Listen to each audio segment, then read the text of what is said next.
I'm back, baby. Hey, I watched Mike Myers on on David Letterman. Yeah. Do you know that over the past 25 years, he's been on that show 29 times? No, I didn't know that. Yep. It's a lot. Yes. Last night when I watched it, which was from Friday, maybe it was the 6,000th episode of David Letterman. Wow. Yeah, man, pretty cool when you think about it. Yeah. 6,000. Now also Mike Myers has a stamp. All right, everybody, we is live. I was just telling Mr. Twilight here, about Mike Myers being on David Letterman. So, over the last 25 years, Mike Myers has been on the David Letterman show 29 times. 29. He's from Canada, and he has a stamp that's pretty cool because it has it's a rectangle shape, and in the center is the real face of Mike Myers. Right. But then if you're looking at the stamp, to the left side of the stamp is a picture of Wayne from Wayne's World. Right. And they're a lighter color. So it's Wayne's World, then Austin Power, and then on the right-hand side of the stamp, it's a full shot of Dr. Evil. And that's his stamp for Canada. That's pretty cool. I just pulled it up. He's from pretty Canada. cool. What? His mom's from Liverpool. I said I just pulled it up. Yeah, but if I'm not mistaken, can I remind you that none of us have a clue? All I know is in the middle of our conversation, you yell, "I just pulled it up."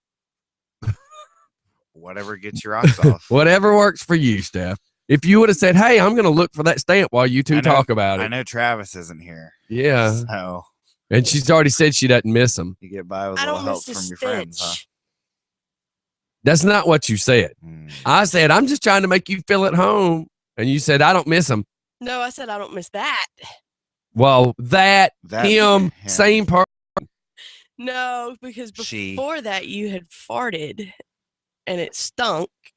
Hey, that's your story. You tell it however you want. But we heard you say you don't miss him. I didn't smell anything, for the record. Yeah, whatever. So Mike Myers has a stamp and 2 roads named after him. So it was really funny when 2 roads. Cool. Street names. Wow. So that's pretty cool that he's somebody up there. Yeah. Now I don't mean that he's not here. Don't get me wrong, but can we get a Twilight Boulevard or something like that? I can get you a sign man to go over the toilet or something. That's fine. I'll put Twilight's Runway or make me a sign. I'll put it anywhere you want. Yeah. We still need to find the caricature drawings. We got to find somebody that can draw. So if you can draw, not stick guys, give us a ring. Steph's like, I can draw. The circles and straight lines does not consist of drawing. If you can draw, give us a ringy ding. So we got to find somebody to get that going. Yep. Can you imagine military mics? A lot of paper. Well, as big as his damn head is, it wouldn't be that big of a piece of paper. It'd be a little bitty stick figure with a big old ego and head. Yeah. And it could literally say up there in the top corner, "I'm that guy." Because he constantly, when he gets in his defense mode, he does say, "He is that guy. I am that guy. I'm supposed to be that guy." He is that guy. That's for sure. Bin Laden, Benghazi, Ben Mike. Oh my God. So yeah. Anyhow, man, that was kind of cool listening to him discuss the 40th anniversary of Saturday Night Live, which I was stupid enough to not record. So I didn't get to see it at all. You can find all the videos. Well, he was discussing that he didn't even know he was going to be on it. Really? He said, I didn't get an invite. And he said, I was sitting there watching the Super Bowl, and in between a couple of the commercials, it pops up. Saturday Night Live, 40 years, anniversary, Jim Carrey. And it names off all these people. And then it goes, Mike Myers. And he looks at his wife like, I didn't know I was supposed to be there. So we then calls the people on the phone and says, hey, I see an advertisement saying I'm supposed to be there. I didn't get an invite. And they went, come on, it's Mike Myers. Of course you got to be there. So he finds out that they want him to do a Wayne's World. Right. So he's like, okay. But then he finds out when he gets there, if I'm telling the story right, that that they didn't get to rehearse it. He says, I've never done anything without rehearsing. And what it was a 3-hour live show. Yeah. And they're like, wing it. So he looks at Dana Carvey and he's like, look, I don't even know what to do. And he says that Dana Carvey just looked at him and said, just have fun with it. And he goes, okay. And they just wrote the skit out real fast, read over it, and just was winging it. They just winged it. When did SNL start? I don't know. Was it? If it was 40 years ago. 75? I remember it was when I was in the 2nd grade trying to stay up to watch it. And that's when Chevy Chase was still on it and Bill Murray was still on it. I remember Weekend this is a younger me, which is not that long ago. But I remember Weekend Update, but I didn't remember it as part of SNL. I didn't know what it was. I just saw it on the TV, and every time I turned onto that channel, it would be happen to be the time Weekend Update. So I've always liked that portion of the show. That's my favorite. Well, the very first host of Saturday Night Live was George Carlin. For the very first episode, he was the very first host. Yeah. Yep. So Isn't that kind of funny? yeah. A lot of actors got their start from SNL. Oh, yeah. Yeah. I mean, come on, Dan Aykroyd, all of them. Eddie you know, Murphy. Adam Sandler. I Chevy think Chase. Mike before Myers. Adam Sandler was on Saturday Night Live, though, I think he was on Remote Control with MTV. Was he? Yeah. Yes. Okay, well, I wasn't old enough. So. No. I mean, it's nothing bad about what you're saying. No, I'm yeah. just saying, I think that was the But case. I that, believe SNL made him bigger. Oh yeah, that is. I mean, he Opera Man. started on that, but yeah, he didn't get. You didn't know who he was No. really until Saturday Night Live. Seth Meyers. Yeah. Yeah, there was a bunch of people that I did not realize had played on Saturday Night Live. Like he's Steve Martin. Dan Hartman, isn't that his Yeah. name? he started there. Yeah, I did not realize he did. Yeah. Sketch comedy is one of those things where it's either really good or really bad. And my favorite was Gilda Radner. I loved Gilda Radner. Yeah. And she was really good on there as Rosanna Dana Anna. Rosanna Dana Anna. The who, the what, the hudda? Rosanna Dana Anna. Gesundheit. Yeah, could you wipe that off your face? And then James Belushi. John Belushi. Yeah. I was like, who's James Belushi? That's kind of His what I was brother. thinking. James Belushi. Jim is That would be Belushi. Jim Belushi. But his real name uh, is James. But Really? Your real name's Taekwondo. I mean, why would anybody, if nobody knows him by that name? he went by that name in some things. You're a redneck. Was it a How many porn or names- something? How many names do you have? I just have 2. 7. Look, well, it's like I was 4 just having technically. explained to him how I went to the doctor the other day. And the girl goes, Michael Spence, and my back's turned, and I turn around and I look at her, she looks at me because nobody knows me as that name. DJ Scotty. So, that's just kind of funny. I got to go back today though. Yep. It was 1975 when it started. He's got to get his. Mhm. Well, I haven't gone back yet. Remember, I was supposed to go His acorns. last Friday, and then schedules got messed up, so I got to be there at 3:50 today, to get his acorns measured. Yeah. Mm. and I got to keep a straight face. So, and all my one-liners are ready. Like, the jokes are already ready in my mind. I can say I'm going to say them, but then when the whole embarrassing whatever, Yeah. and I don't was see you saying thinking, them. about being funny too, because it's my right testy they got to look at. I was thinking about taking some lipstick and drawing a bullseye around it. This is the one you're supposed to be looking for right here. No, a permanent marker. Why would I want to do a permanent marker? Because that would be funnier. Wh- It would be stuck to me for a long, considerable amount of time, Stephanie. Why would that be funnier? Sometimes to get permanent marker off, you have to scrub. So It just shows where your alcohol. it just shows where your You're- brain do is. you know what happens when you put anything like that, rubbing alcohol? No. on that Here's area? how we figured this experiment out. I'm gonna give you some rubbing alcohol, and I need you to go in there to the meat curtains and put rubbing alcohol on there. Okay. It won't hurt. Good Lord, woman. It won't. Put some icy hot on. You know what Are she's you saying? some Might as well put some Hazel? icy. You know what hot she's on. saying? I already do that. We don't I need to know have what. done that. So on to more interesting things. Good Lord. We were on Hey, Saturday y'all- Night Live. But yeah, Mhm. that's also one of my dreams is to somehow by some miracle make it onto that show. Wouldn't that be cool? Or at least go see it. That'd be Yeah, neat. I'd like to go see it live. Yeah, I'll settle for the audience. But Well, Chris with Ravens Renovation had won some Family Feud tickets one time. You know they film it here in Atlanta. Mhm.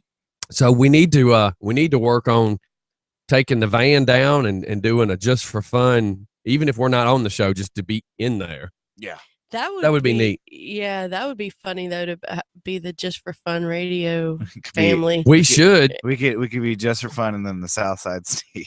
Ah. We'll all go in there with ponytails. I had his name came up, and I don't remember why. Was it a cheap porn you were watching? No. Was it an expensive porn you were watching? Yeah, I'm a classy woman.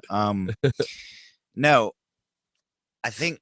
Oh, Loganville High School had senior night for their soccer team, and then the coach knows Southside Steve, and he was doing the announcing for the game, and one of the parents was at Top Dog where I work, and she was talking about it because I had mentioned that I was on the radio station, right, occasionally, but she goes, and he just wouldn't shut up, and I'm like, well, yeah, that's Southside Steve.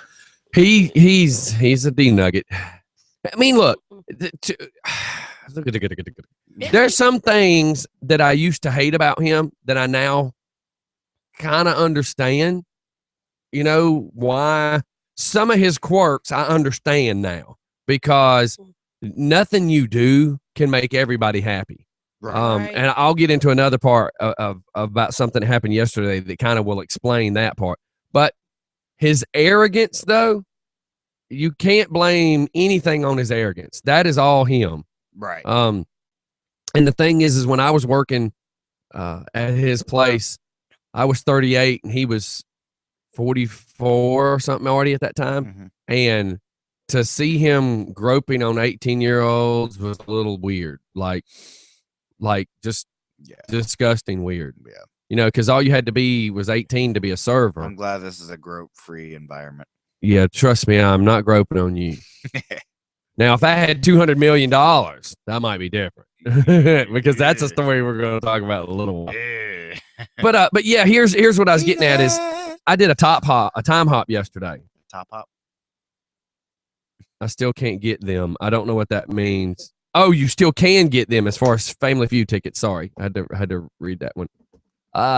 So anyways, yesterday I did a time hop and it was a picture of a woman in the 50s in a bikini, and it was the lady that had played Lily Munster. And people never realized underneath that outfit that she was smoking. Like Marilyn Monroe had nothing on this chick. Really? Marilyn Monroe looks like a stick figure to this lady. Really? Yeah, go to my pictures from yesterday and you'll see. That way you can join in on this conversation. And I don't mean that to be sarcastic, but I meant so you'll get what I'm getting at. So it says back in the 50s, real women look like this instead of stick people. So this one girl decides that she has to be that, you know, there's always that one person that has to be negative Nancy. And it's like, well, I'm thin and I don't see why anybody's got to talk, blah, blah, blah, blah, blah. And my wife went underneath to try to be nice and said, listen, this was a time hop picture where my husband was trying to tell me that not all real women are stick figures.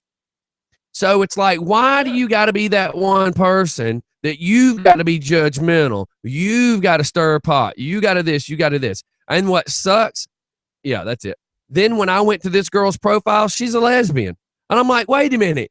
You get judged by millions, by millions and millions and millions of people because you're gay. And then you got to come up on my post and you got to stir crap about a picture that's trying to say that you don't have to be a Victoria's Secret model to be hot. And then you got to be that person. And it just blows my mind. It's like, really? You got to be that person? I know there's one in every crowd, but why do you got to be that person? That's funny. So, I mean, truthfully, I'm to the point now, I'm just going to start deleting stuff. And then if you keep doing it, I'm just going to start deleting you because I don't post stuff for people to argue. Yeah. You know, if I don't come to, okay, she, for instance, if she put up a gay pride flag and made a comment that would say that this flag should replace the American flag, I wouldn't go to her page and start dogging her out and all her friends that might view it her way. I'm not trying to say I'm not trying to say that my point's always the right point and don't try to argue your point with me. But my point is, it's my page. I don't come to your page and post negative crap. You don't come to my page and post negative crap. Right. Every day I got to delete stuff, because stupid people hide behind Facebook and think because they have a Facebook page, they can say whatever they want. It's not just Facebook. It's everywhere. Yeah, the but internet. Anybody can say whatever the heck oh yeah, they on the want. internet And because there's a certain level of anonymity. yes, I that got you. people But love these to people, utilize. I know some of these people that have said this stuff, and I know they don't speak that way in front of me. Like they'll get smart mouth with me on the internet, and I'm like, you do realize I did this to a cousin. I said, you do realize you have to see me again in a family reunion. And he's like 55 years old, overweight. He's one heartbeat away from a stroke. He lives the way he lives, smoking liquor, drinking, acting stupid. He just is that guy who thinks he is Superman. And just because his name sounds like the $6 million man, he actually believes that he can act like that. And in this crap he was talking to me, I'm just like, you do realize you got to see me again in a family reunion. Well, why are you doing this? So then his daughter gets on there. Oh, are you threatening my dad? I'm like, shut up. That was not a threat. That was promise. no, that is, you're running your mouth starting crap. But you got to see me again, and you're not going to say that to my face because you're a chicken crap. You're why? Yeah. And I'm not trying to say it in a violent way. I'm trying to say that you're on Facebook trying to show off in front of the family. So hell, half of us in the family started deleting him, his wife, his kid, everything. You can't virtually hit somebody. No, but you can hit them in their wallet. How's that? There's ways to hit people in their wallet. Mm-hmm. You just got to find where you hurt them. Oh, okay. Mm-hmm. Well, all right then. Anyways, what else we got this morning? When we come back from the break, I want to talk about Michael Jackson. Ooh, I should play the other song. Are we going to say Brucey for a longer time slot, or are we just going to? We can. I'm blown away at the whole Bruce thing because, as of yesterday, let's talk about it. Okay. We got 5 minutes. Bruce Jenner is going to have we'll start off with the fact that he's going to have a special tonight on 60. Is it tonight? Yeah, I believe it's tonight. I need to record it. I'll look it up out on the break and I'll come back.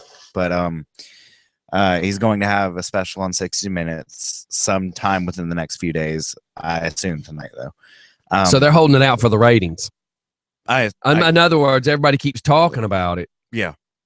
Well, he was caught by TMZ wearing a baggy hoodie on a 95-degree weather day. And I mean, if you watch the video, he had it where you can barely see the bottom of his lip and the top of his eyebrows and his eyes. I mean, he had the pull string pulled so tight and his sunglasses on that I can't believe he didn't have a heat stroke. And I've never had a boob job, but those who have, I guess, shouldn't wear tight clothing because it would rub up against the that and areola. They tell you not to go exercise.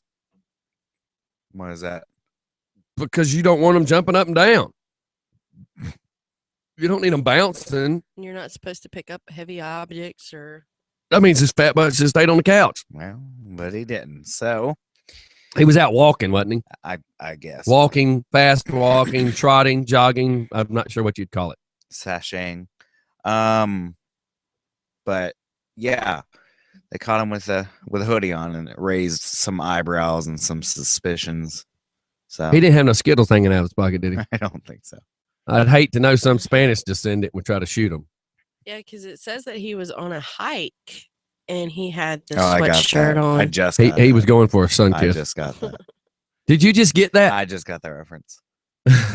And I And paid, it has nothing to do with black or white. It's I a know. joke about no, the hoodie. I paid the utmost attention to that trial, and I did not get that joke. Okay. Like it was almost scary how much Somebody attention the I other day paid. said something about you'll pick on anybody. I'm like, I'm an equal opportunity hater. It's just a show. I'm gonna make jokes on whatever I can. I'm fixing to make jokes about Michael Jackson in just a few minutes.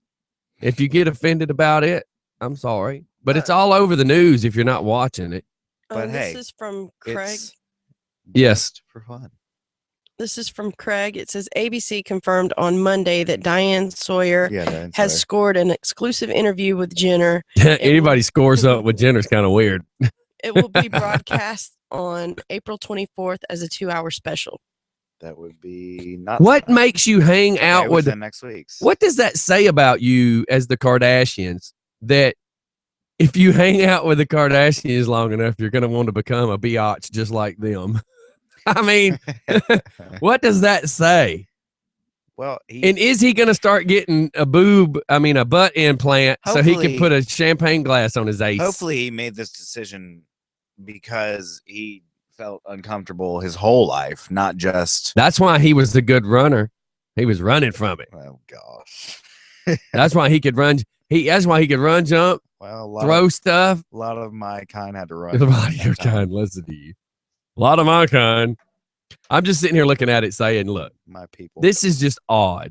It's just odd. I mean, who would have ever thought that he was going to do Oh this? yeah, no. That's the thing. He was like the all-American man in the 70s. Everybody wanted to be the dude Yeah. on the Wheaties That- box. Now he's on the Fruit Loops box. that guy who got I want to say charged with something. Bradley Manning, who was a soldier. He got convicted. I want to say treason or something. Someone correct me on it. I don't know. This was right after the whole Snowden thing. It was like Snowden released some stuff, and then Bradley Manning also released something, and he got convicted, and I think wanted a sex change operation. And I'm lost on this. Who is this dude? Bradley Manning, just look at my. I can't really go into depth because it was a really quick thing, and no one really paid that much attention to it. But he was a soldier, and he got convicted of, I want to say treason, and yeah. So you'll never know. You never know who is gonna take that leap unless you're Apparently. in their circle. Well, who would have thought? Anyways, But yeah, I mean, it's a decision that I hope people don't make on a whim, because that would be kind of reckless. Well, that's why they say that they usually have you wait a couple of years and talk to psychiatrists and everything before you go through it, so that it's Really? not just on a whim. Yeah, Huh. you actually, maybe he did that and nobody has come forward to say, because there is the doctor Confidentiality. patient yeah. Yeah. But they do say before you undergo a sex change, you have to go through talking to a therapist and everything. So well, with that being said, we're going to run off and do a commercial because I know I just overtalked some of our don't stuff. change that gender. I mean, dial. Yes, and We'll be listen, right back. the next song goes out to Michael Jackson. We'll be discussing him when we get back. Not that there's anything to complain about, but there's a couple of lawsuits pending, and to hear it from the news, it's all based on cash. Ola.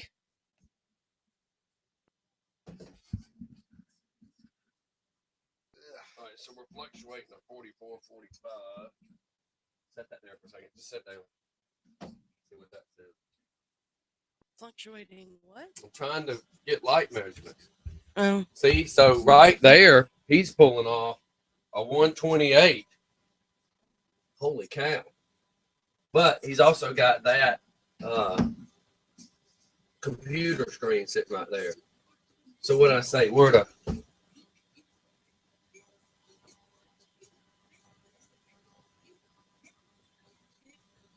so that's a 36. 35, 36.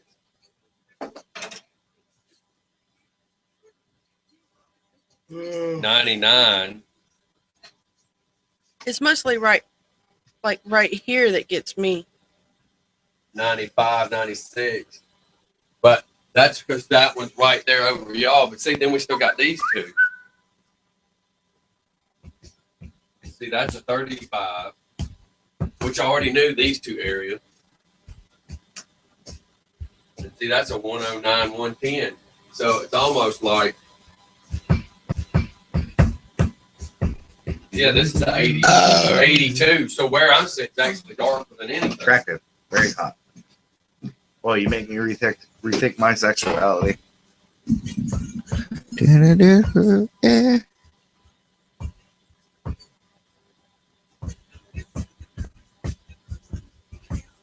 Beat it. Beat it. Down, down, down. Down, down, down. Down, down, down. Down, down, down. Down, down, down. Down, down, down. Down,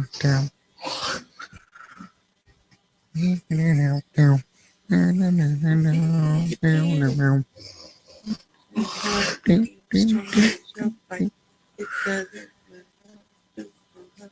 Just beat it. Beat it.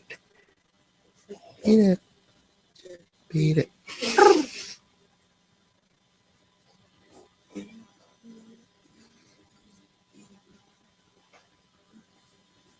Down, down.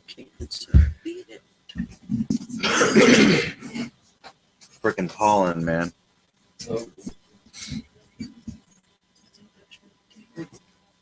Down, down, down, down, down, down, down, down. Do do do do do do do do.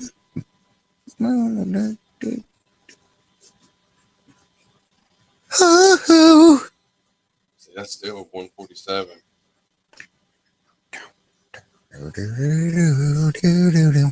That's 165.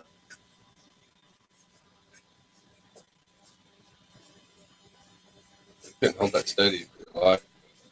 I'm trying. Stop doing I can't cocaine. help it. Jeez.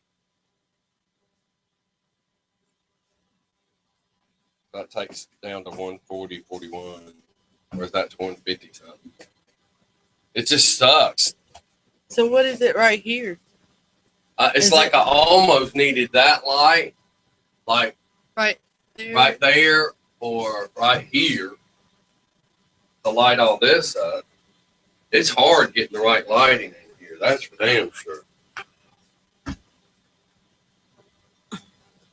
don't have time for that this morning, dude. Come on now.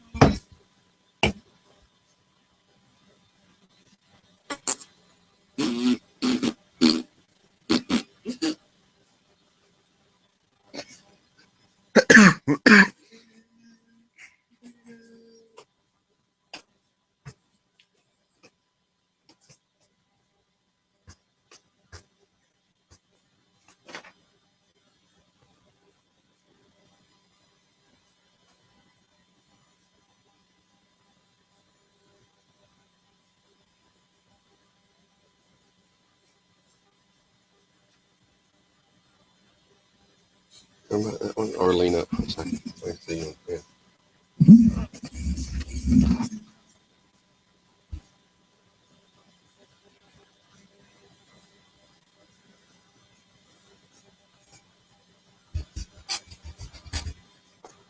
It's still bright as fuck.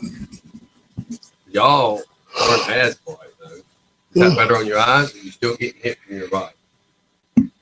It seems better.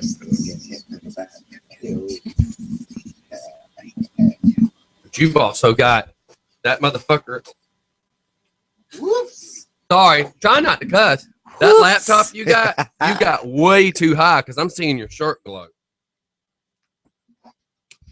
I got a potty mouth. I need to go to a hypnotist. That's what I need to do. I've been trying to learn. All right, everybody, if we know anybody knows how to be a hypnotist, I need a hypnotist. Yep. Just drop the A MF hip- bomb. I'm telling A you, hip to test. when I get stressed out or wide open, I got a potty mouth. And it's just it's all the years of construction where you just talk however you want to talk on a job site. I just dropped MF or like just talking and you know, just like it was. And I said it just like saying the word food. It just comes out of my mouth, and there's nothing I can do about it. But look, I don't pretend to nobody. Like my grandma used to yell at me for cussing, and me and her would get in arguments because she would be like, "Well, you know, with that dirty mouth, you're gonna go to hell talking like that." And then I have to go, "Well, That Grandma, potty mouth. my God understands that I have a potty mouth, and He understands it's just words and that there's no intent behind it." So then she would like to have that argument with me because intent changes everything. Yeah. Kind of like Michael Jackson.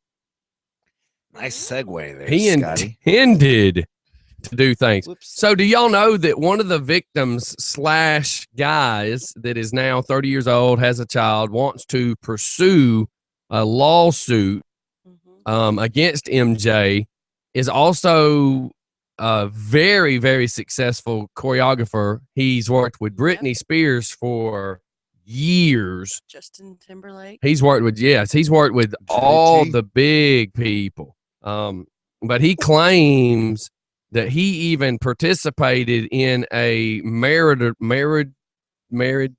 act. Couldn't get it out of my mouth. Act.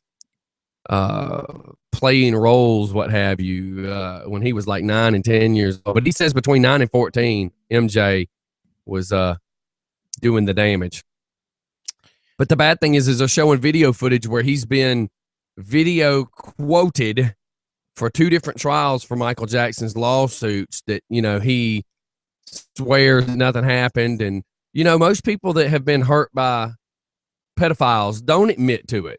Right. You know, most of them don't. They actually believe. It's a pain, I would imagine it's a painful thing to talk about. Oh, I'm sure. I mean, sure. The worst thing ever happened to me was I got beaten as a child by somebody who shouldn't have beaten me. It was a person that my family respected. Wow. Well, at least gave money to watch me, and she smacked me across the face every chance she got. But we had a lawsuit, and you know, that was it. Good Lord. They say that I didn't want to talk about it, and I was like 3. Oh, I'm sure. Well, they say that Michael Jackson as a person, and I'm assuming this is before he passed away, spent $200 million to quiet down victims, and they say now that there's upwards to 20 victims. Now, here's the problem: how many are fake that are just trying to get on the band train? But then how many aren't admitting to anything? Yeah. So there's no telling. I mean, hell, Macaulay Culkin, man, for years people said weird stuff happened to him, and now he is kind of a freaked out drug addict doing all sorts of weird stuff. And, you know, it's been rumored for years that what was done to him as a child is what created the monster that he is now. Yeah, that would make sense. But Michael Jackson also spent a lot of time with Alfonso Rivera. Just keep going. We know who you're talking about. Carlton. Yeah, Carlton from The Fresh Prince. And also, who was the other one? But what gets me is here's a dude that could have, y'all, I'm going to use this word loosely. He could have been bam, bam, bam with Brooke Shields. Like he hung out with her and Diana Ross and Elizabeth Hurley or Elizabeth Taylor. I mean, he could have been hitting all the chicks that everybody else in Hollywood was either hitting or trying to hit. And you can be messing with kids, dude. That's just not right. Yeah, and Corey Feldman used to spend a lot of time with him, and you know he's kind of messed up now. Well, what they're trying to say is that if this lawsuit happens, they're saying it's all on money. Every bit of it's on money. They're saying the victims are going to try to get their money because what'll happen is they can get some of the money from the Michael Jackson estate or whatever it's being called right now, and future earnings of MJ. The problem is they're now saying they're scared that this is going to destroy the MJ legacy. Yeah. And people are going to stop listening to him. No. The problem is you're not going to stop Michael Jackson from being played on the radio. Nope. You're only going to be able to control 50% of the population. Only 50% will believe it. The other 50% won't believe it. And And that's not even an accurate number. I'm just saying it can go either way. It can just go either way. I'm a skeptic. I'm gonna tell you now that I don't believe he did anything. I don't know whether he did 1 or did 7 of them. I don't know. I don't think he did. That's his any of it. business. I think it's just people trying to get money. Honestly, I don't think so. I think there is some truth behind it, really. but I don't think it was as many as they're claiming. And the Yeah. bad part is without getting into too much painting images, Hmm. you don't know what was done. Right. Was he physically ever touching one, or did he only watch them touch themselves? That's the huge gap of information. Yeah. And Either way, it's wrong. not one time has anybody really, I guess because maybe it's closed documents, we've not seen it or we've not even heard about it, but not one of these people have I ever heard any kind of wording of what was actually done. I just have heard, well, it was between this and this, but yet there was no information really said. And I'm sure for lawsuit reasons, if they say it, then they get quoted for saying it, Yeah. you know? So it's just terrible that the guy's dead, can't even defend himself. Nope. But that's the easy part. If, my old man, my real father was the cop, and he used to always say the words, if you ever have to shoot somebody, kill him. Because as long as you kill him, a dead man can tell no tales. And the way our society is today, you shoot a dopehead who broke in your house, if you hurt him bad enough and he doesn't die, you may have to, pay his medical bills, Yeah. because that's the society that we live in now, where the crook actually can sue, kind of like the guy that got attacked by the pit bull. He was breaking in the dude's house. He got attacked by the pit bull. Now he's suing for the damages the pit bull did, even though in the state of Georgia, the law states that if you're committing a crime while this heinous act takes place, that the dog or owner is not responsible for whatever happens to you. But the point I'm saying is that's the world we live in now. The guy's dead. He's not here to defend himself. So now what they're saying is they're going to bring back all this video from the testimonies of Michael Jackson, and then they're going to bring back the past testimonies of these people making accusations now, and then they're going to bring up past and the present video. The problem is this. We've already learned with society as a whole, they can edit the videos to make it just about sound and look and point accusations. And if you look at the whole real video, it might not look that way, and you chop it up and make it sound the way you want to, like the damn news. The news chop stuff up all the time. Oh yeah. Yeah. Yeah, they put in there what they want you to see and what they want you to hear. Well, it just blows my mind that $200 million was spent to hush people up. I can't even fathom the idea of having $200 million to just throw away. And so you have to wonder, if he didn't do that, why did he pay all that money? Okay, hold on. Let's go here. You're saying you don't believe it happened. You believe it does happen. Okay, just yes or no. You believe. Yes. Okay, so here's the problem.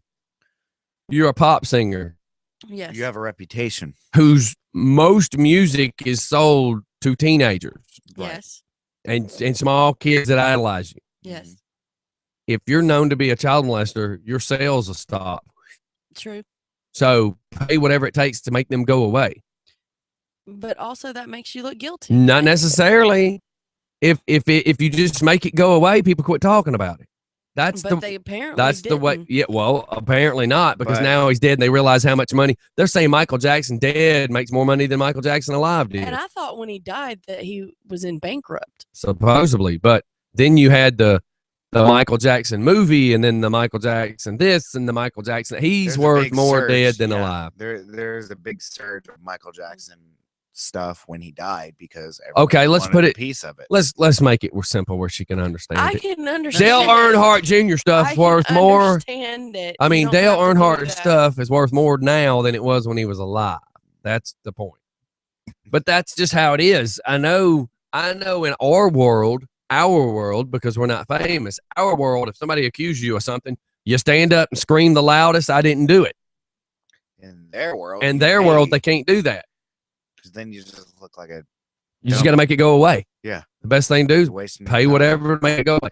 Because and they'll money. sit there and go, man, it's going to cost us this much money to fight it in court. Time is money. Then we got to worry about if the tour that we were doing gets canceled due to having to go to court. So look at all that money that's lost. Then it's record sales. You know, if this goes to court, how many records are not going to be sold? So as an overall, they look at it like pay them $500,000 and make them go away, or we waste $4 million trying to battle it in court. Mm-hmm. So in our aspect of life, yeah, it may seem like it makes you look guilty, but if your whole goal is to make money, then I mean, because you don't see Bill Cosby going out there and paying these too old. women to be quiet. But Bill Cosby also isn't a rich. singer that's relying on albums to be sold, and he's not on tour. Actually, he was on tour, and there has been tour dates that have been canceled. There's a difference of his tour and Michael Jackson's tour. Yes, there Also, is their a difference, demographics but are it's different. still he's an entertainer. Yeah, but it's not. You can't compare Bill Cosby to Michael Jackson. I mean, Bill Cosby's his money flow is nothing like what we're talking about. Oh, I know. Bill Cosby going on tour. What's his tour for? He's going Just to tell to- jokes. Okay, Just to do something. so that means he just walks up on a stage and does his jokes. that's already got lighting. That's already Mm-hmm. okay. Michael Jackson though Fireworks. has probably 50 people that's on stage with him, a stage setup, the people driving the trucks, the probably one of the best live performers ever known to the entertainment business. yeah. I mean, you look at the money if Michael Jackson's tour got canceled versus Bill Cosby not walking on a stage. There's no comparison. No. I mean, there's no comparison to that. I mean, I understand you're comparing the two, but I'm saying money spent, there's no comparison of the two. Bill Cosby, just who's an older cat, loses a gig. I'm sure he loses a few $1,000s, Mm-hmm. but Michael Jackson not going to some place. It's not just Michael losing money. The promoter loses money. The venue loses money. The people that aren't working, such as us kind of people, Joey kind of people who sets up stages, all these cats don't work due to one cancellation. That's what I'm looking at on the bigger spin of things. The crap with Michael Jackson is a big difference. All right, we got text messages coming in. Don't blame it on the construction guys. Would you pay that if you didn't do it? But that's the question. That's the difference of me versus their situation. Michael Jackson himself probably sat in a hotel room looking at pill bottles going, oh my God, how do I get out of this? And the problem is he's got a lawyer sitting on one couch. He's got a publicist sitting on another couch. He's got his daddy who abused him as a kid sitting on another couch. You know, there's accusations of what his dad did to them as kids, you know.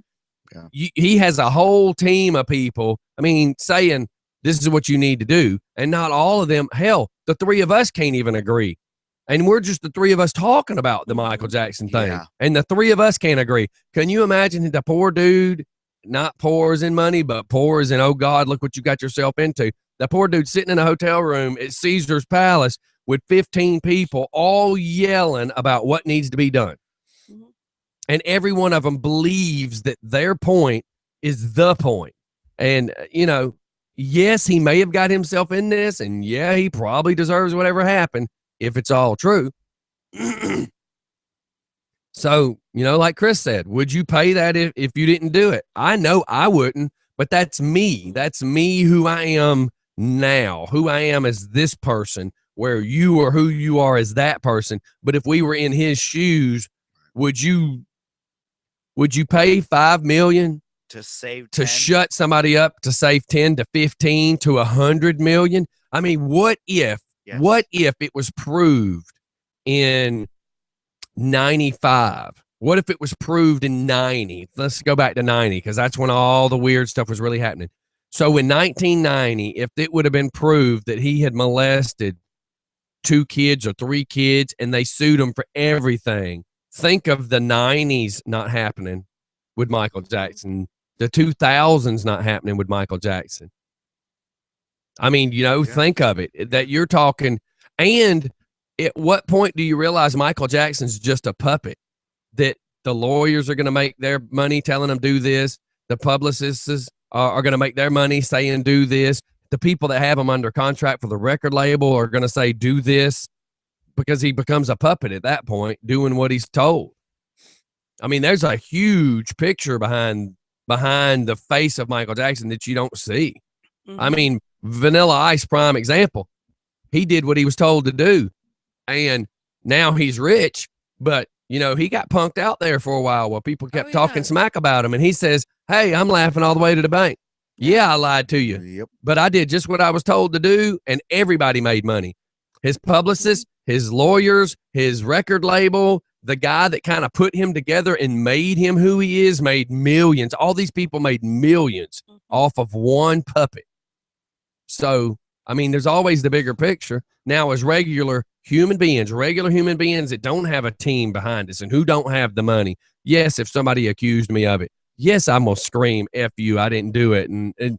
But I also don't have $1 billion at stake either. Right.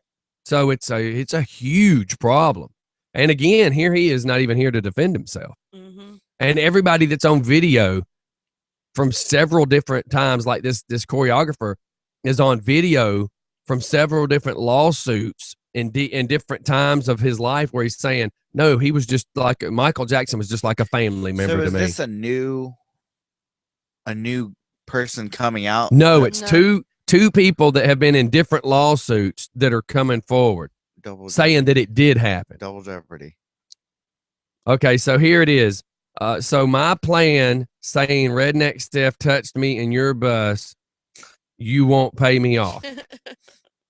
I don't know. No, it depends on who that is. But if you want your reputation tarnished, then you go right ahead. Come out about that. If you would like to say that Redneck Stephanie has touched you inappropriate in my bus, then I say I will pay you $10 for a reenactment fee, and y'all come up in my bus and let me video it for your evidence. And I will pay you $10.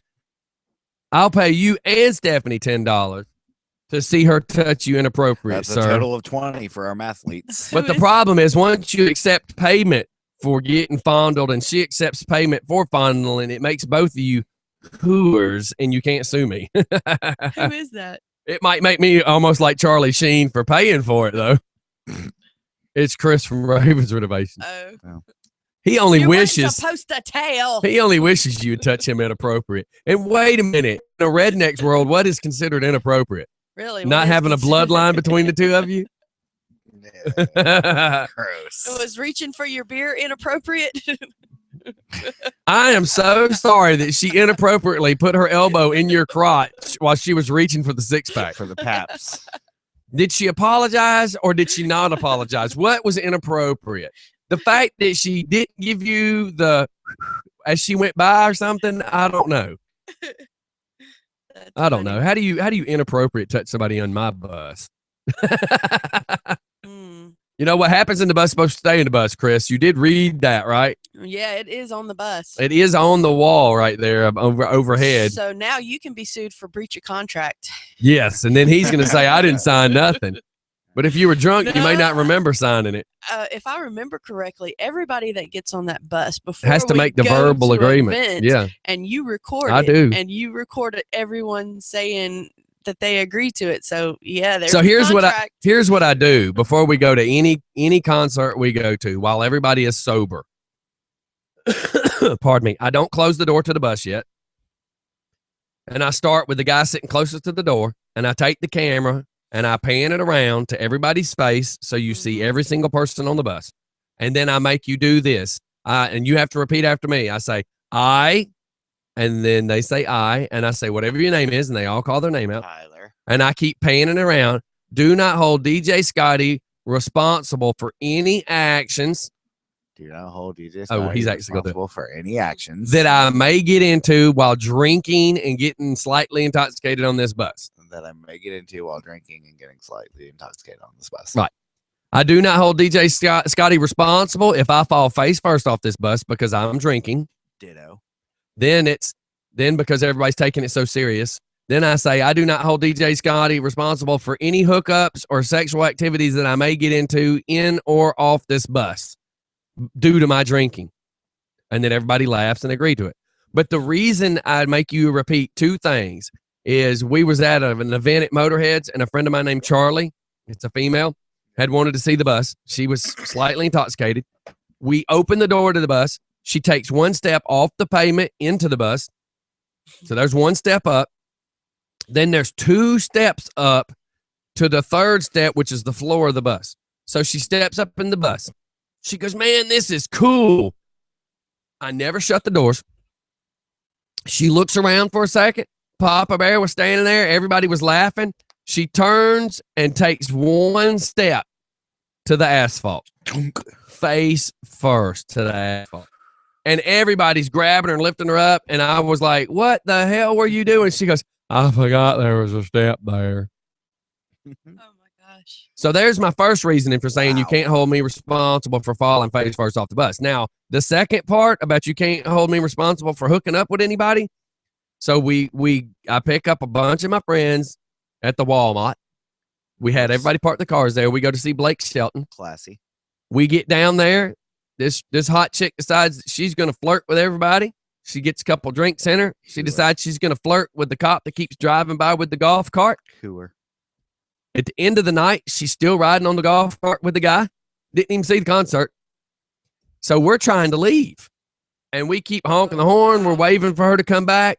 So she makes out with the cop. She's like trying to get off the golf cart. I gotta go. And she leans in and just sucks face. We're still honking the horn. We gotta go. She's sucking face. We finally get her on the bus. She gets home. The next day, pictures hit Facebook. Ooh. Why did you let me? Nobody let you. No. Nobody let you get on that golf cart. But we didn't stop. How did we stop you? You're a grown ace woman. Mhm. And we didn't let you suck face with the cop. You were doing that. Yeah. You are on your own. You are responsible for your own actions. When you and your friends decide to go somewhere, you need to do a buddy system with whoever you're hanging with at that concert. You know, Stephanie did a buddy system and walked off with Colleen at a concert, Oh my gosh. hammered, and they never made it back to us. They were just hammered and ended up. I kept telling her that y'all were over here, and she kept pulling me this way, and I'm like, no, we got to go back here. And so then she got me all lost. Yeah, it's her fault. All right, everybody, we got to shoot off to a commercial. Right now, we're going to do a commercial for the Social House. Everybody we'll be right back.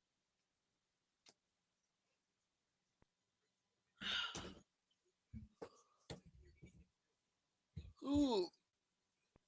Ow. Back is cramping up. I think that I blocked the light. But look at the camera. When are the wrestlers coming in? You're supposed to be here at 9 o'clock. Forgot how long 3 hours was. Yeah. You turned that down since this morning. Yeah, I did turn it down. Yeah, because earlier it was quiet.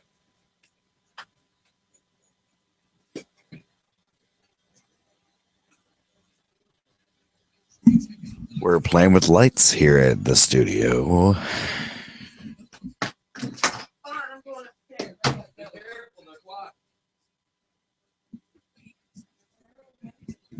All by myself. Don't wanna be all by myself anymore.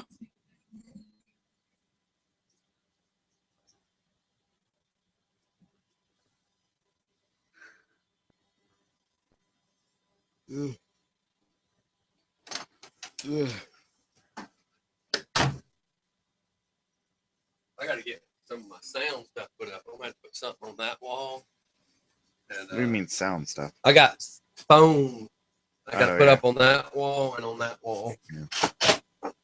And probably corner. That's blocking a little bit. But I probably need to put a piece there. Yeah. Just some Velcro or something. That way, if you need to move it, you can move it.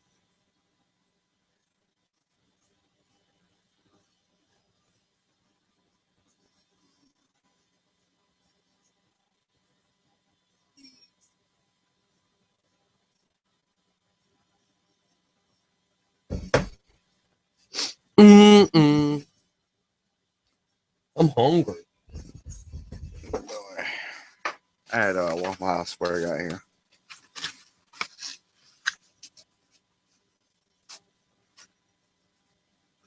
I'm Maverick. He's coming. Well, no.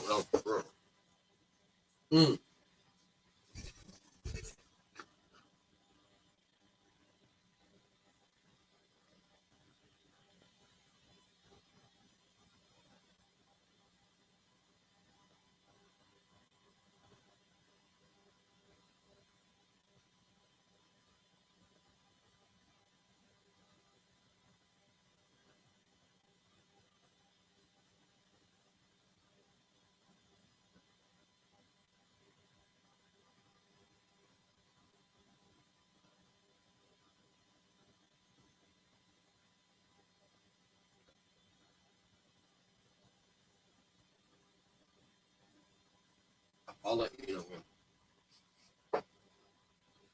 But we got to redo all the camera stuff anyway when people get here.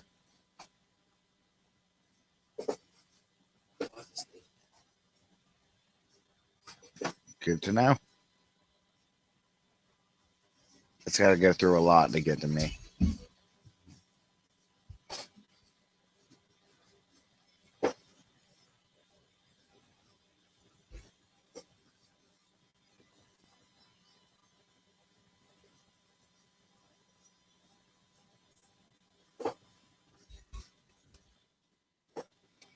I am.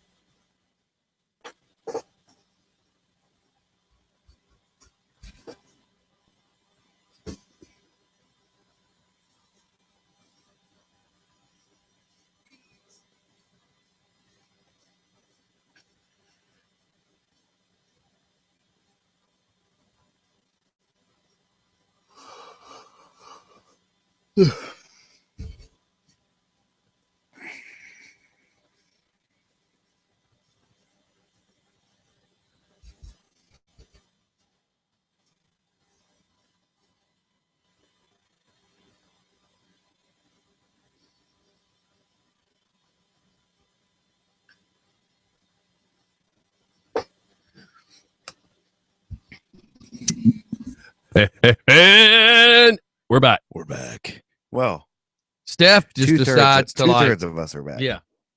I'm going to go ahead and do the sports. Go Duke.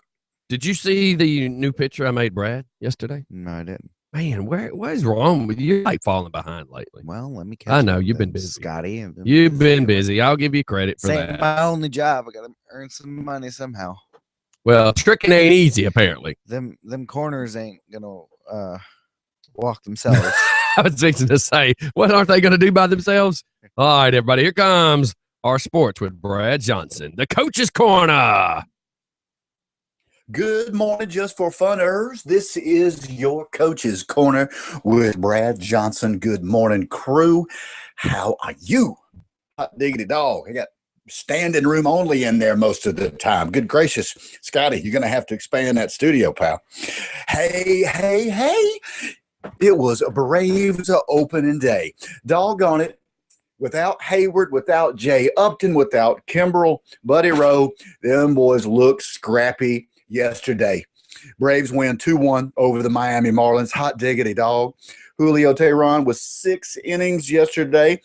Only gave up 8 hits. Only 1 run. Did strike out 4 in that win. And we're going to hashtag this right here. I'm going to go ahead and do it right now. When Jason Grilli comes in the 9th to close it out, we're just going to say it's grill time. Break out your charcoal. Break out the Coleman, the green egg. In the 9th, it's grill time, baby.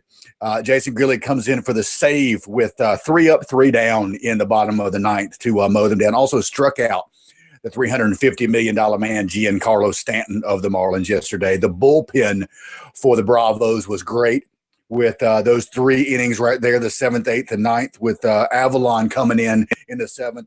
Bases loaded, gets a double play, and then Johnson comes in to get the final out. That was awesome. Nick Markakis, one of our pickups in the offseason, with our 2 RBIs again in that 2-1 win, and they will be back at it tonight at 7:10. Let's go, Bravos. Also, yes, the coach, Brad Johnson, will be in attendance tonight at the Highlight Factory for the Hawks versus the Suns. That's going to tip off at 7:30. My hashtag True to Atlanta Hawks are going for a franchise 58 wins tonight at the Highlight Factory. Paul Millsap, our all-star, he will be resting for at least 2 games with a sprained shoulder, right shoulder he suffered over the weekend on Saturday. Also, congratulations to Hawk Dikembe Mutombo. He is going to be inducted into the 2015 NBA Hall of Fame. So congratulations to Dikembe. Also, last night, National Championship Basketball. You could have probably figured this was going to happen. It's hard to beat Coach K in a game like that, but Duke does win their 5th NCAA Basketball Championship last night, 68-63 over the Wisconsin Badgers. Coach K, I mean, good gracious, what can you say? The man's incredible. He had to kick somebody off the team this year. He normally plays a man-to-man defense. The man switched to a zone this year. He's playing with freshmen. I mean, incredible coaching job, maybe one of his best. A lot of people will probably agree with that.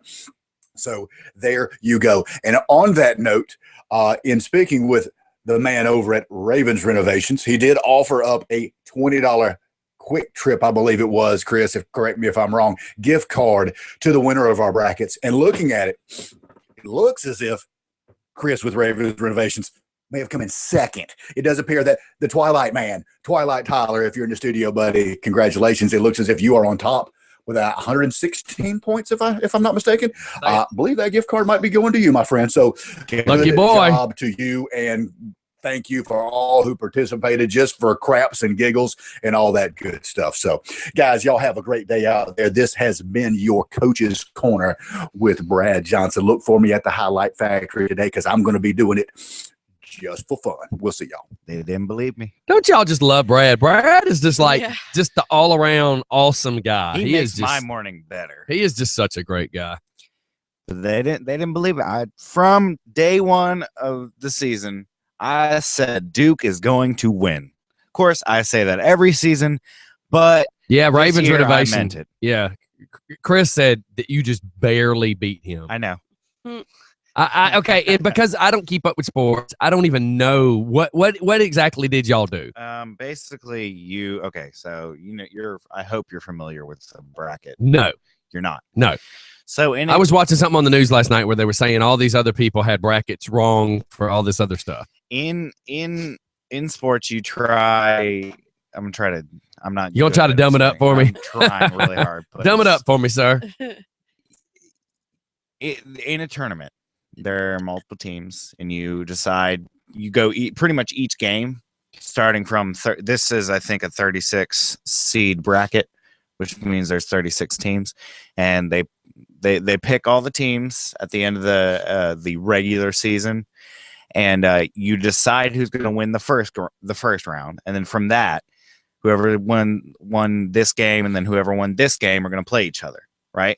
Well, okay, so that's just to even it down to okay to get it. Smaller. So what y'all picked? Who was gonna do it? And whoever gets the most right is the winner, and sometimes there's a reward, or sometimes there's like bragging rights or whatever.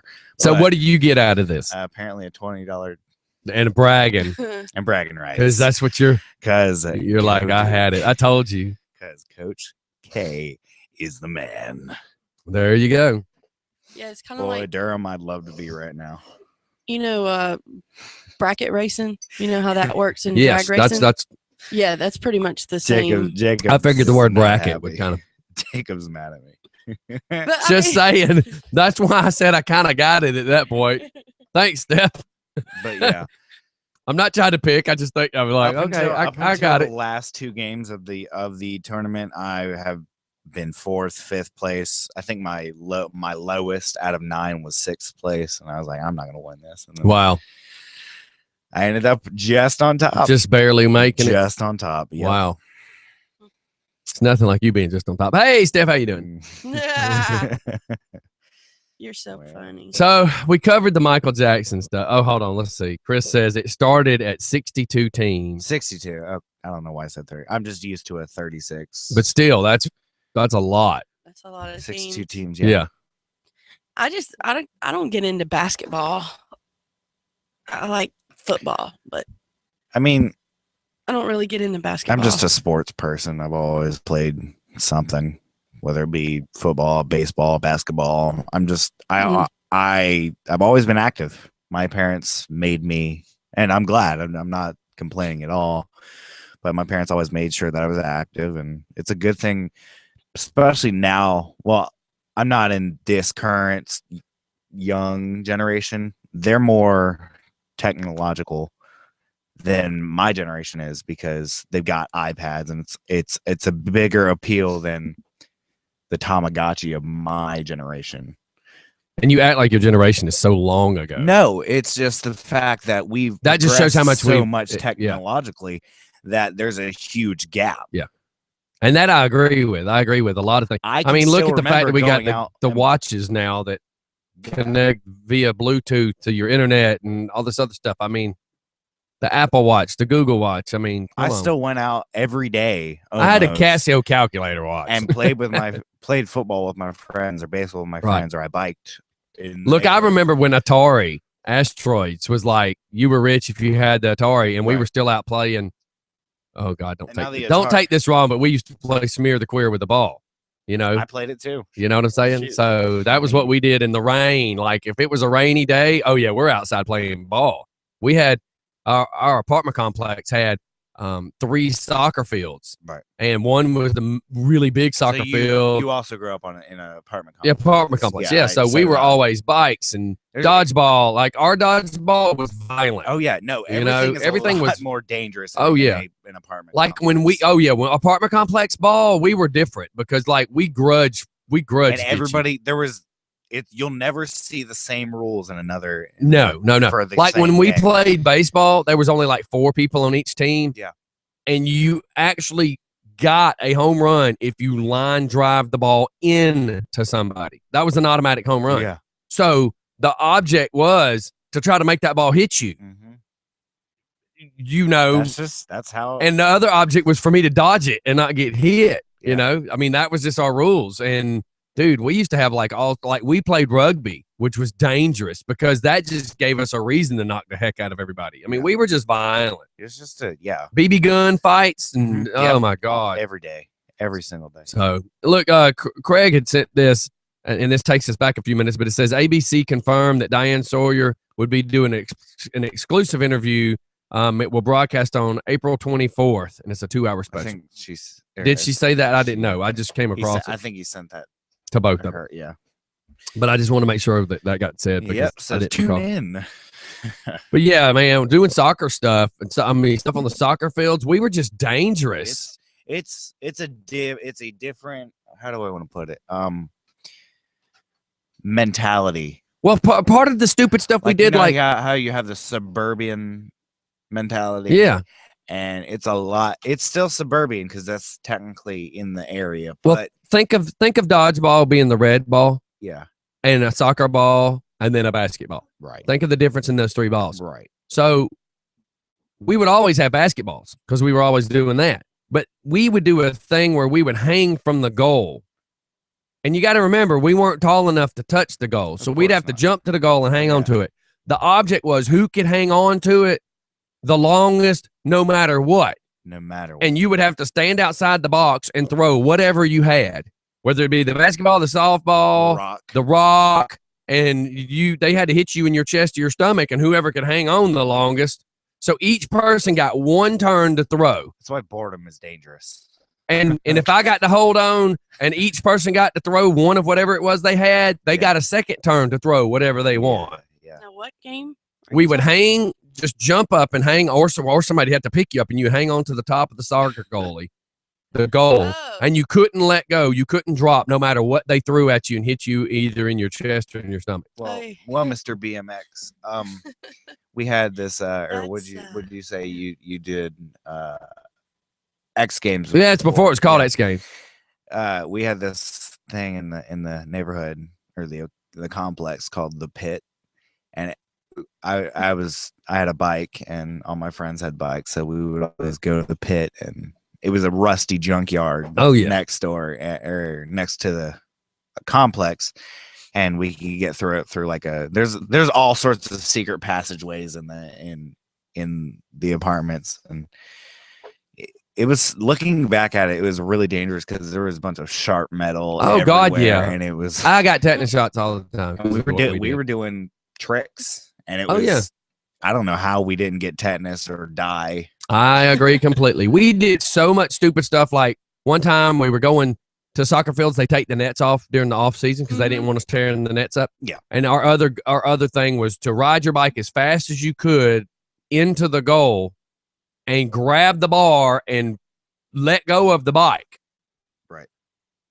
Now you can already decide that didn't work so good all the time. You know, then there was stupid stuff like, you know, trying to ride your bike on a brick wall. Well, the brick wall is what? At the most 12 to 8 inches wide, roughly. And we would have to ride this 4 foot to 6 foot tall brick wall down the sidewalk next to the pool. So you either fell to the left where the grass was, or you fell to the right that went down on the sidewalk, and or the 4 foot wide sidewalk had a black wrought iron fence because that's where the pool was. So if you were lucky, you only hit the concrete. Sometimes you hit the concrete and the wrought iron fence. You I mean, did all that on bicycles. on bicycles. I did it on skateboards. Yeah, but you can't ride a skateboard on bricks. We've tried it. It You know, doesn't work. Did y'all ever have your fastest bicycle guy pull that was you me. That was me. on the skateboard? Oh yeah, yeah. Like I used to That's have, how- look, you see that nice scar? I used to have a wart right there. Do you know what doing a spider is on skateboards? I've heard of it. It's where you would sit on your skateboard with your legs that way, Yeah. and that person sits on their skateboard with their legs hang that way, and your And legs you're- hang over their board, their legs hang over your boards, and you can lean and steer. And we would go down hills to where literally you would feel the back of your head almost touching the pavement because you're leaning. Well, you have to hold on to the board. One time I drugged that hand down asphalt, and we were running probably 35, 40 down the street. And once you start down this street, there's no stopping. You just Oh, hope no. nobody pulls out of the driveway. Yeah. We usually had a kid on a bicycle go in front of us screaming Mhm. so that everybody in their driveways would look at the kid screaming, and then you'd hear the wheels of us coming down the hill. It's sort of like a pacer car. Yeah, sort of. Yeah, We that's how did I so got- much stupid That's stuff. funny. Yeah, that's how I got my collarbone. That's smart broke. though. That's smart. I was stupid. we did I that at my wouldn't have- grandma's. We wouldn't have had a kid. We would just gotten ran over and killed probably. Yeah, we just, I mean, you think of anything that could be done, we did it. Throw rocks at bees' nests and see who could catch the wasp nest. Did you? Really? Needless to say, I'm the guy that got stung on the eyebrow Yeah. by a hornet or a wasp and found out Wow. that I was allergic. Oh, I got stung on the eye by an ant. I already knew I was allergic, and my eye was like shut for a month. Oh, God. Yeah, it was bad. How about when you left? We had 3 sets of apartment complex in Farrington, 3 different apartments in this one area. And it was really a cool area back then. Yeah. And then when you cross the street, there's the 3 soccer fields, and then it's the street that goes down the hill into the elementary school for Farrington Elementary. Well, down on the left, they started cutting in a neighborhood. Well, they got the curb lines done. Then they got the gravel down. Then they put this thin layer of asphalt, and they came in and sprayed this liquid tar sealant before they would come put the asphalt on the next day. Well, we thought it was just cool to go down there on our bikes and ride in all that tar sealant, not realizing that all that black goo, like bubble gum, was going all over the bikes, all over our clothes, all over our skin, all in our hair. And then we got home and realized it doesn't wash out because now it's like hard and gooey, you know, not as hot, thin as it was when it was on that asphalt. Yeah, we ruined all our clothes, our bikes. And Some of us road. ended up, yeah, we ruined the road, of course. But we ended up all course. getting haircuts that night. Yeah. Buzz cuts. Yeah. I mean, you name it, we did it.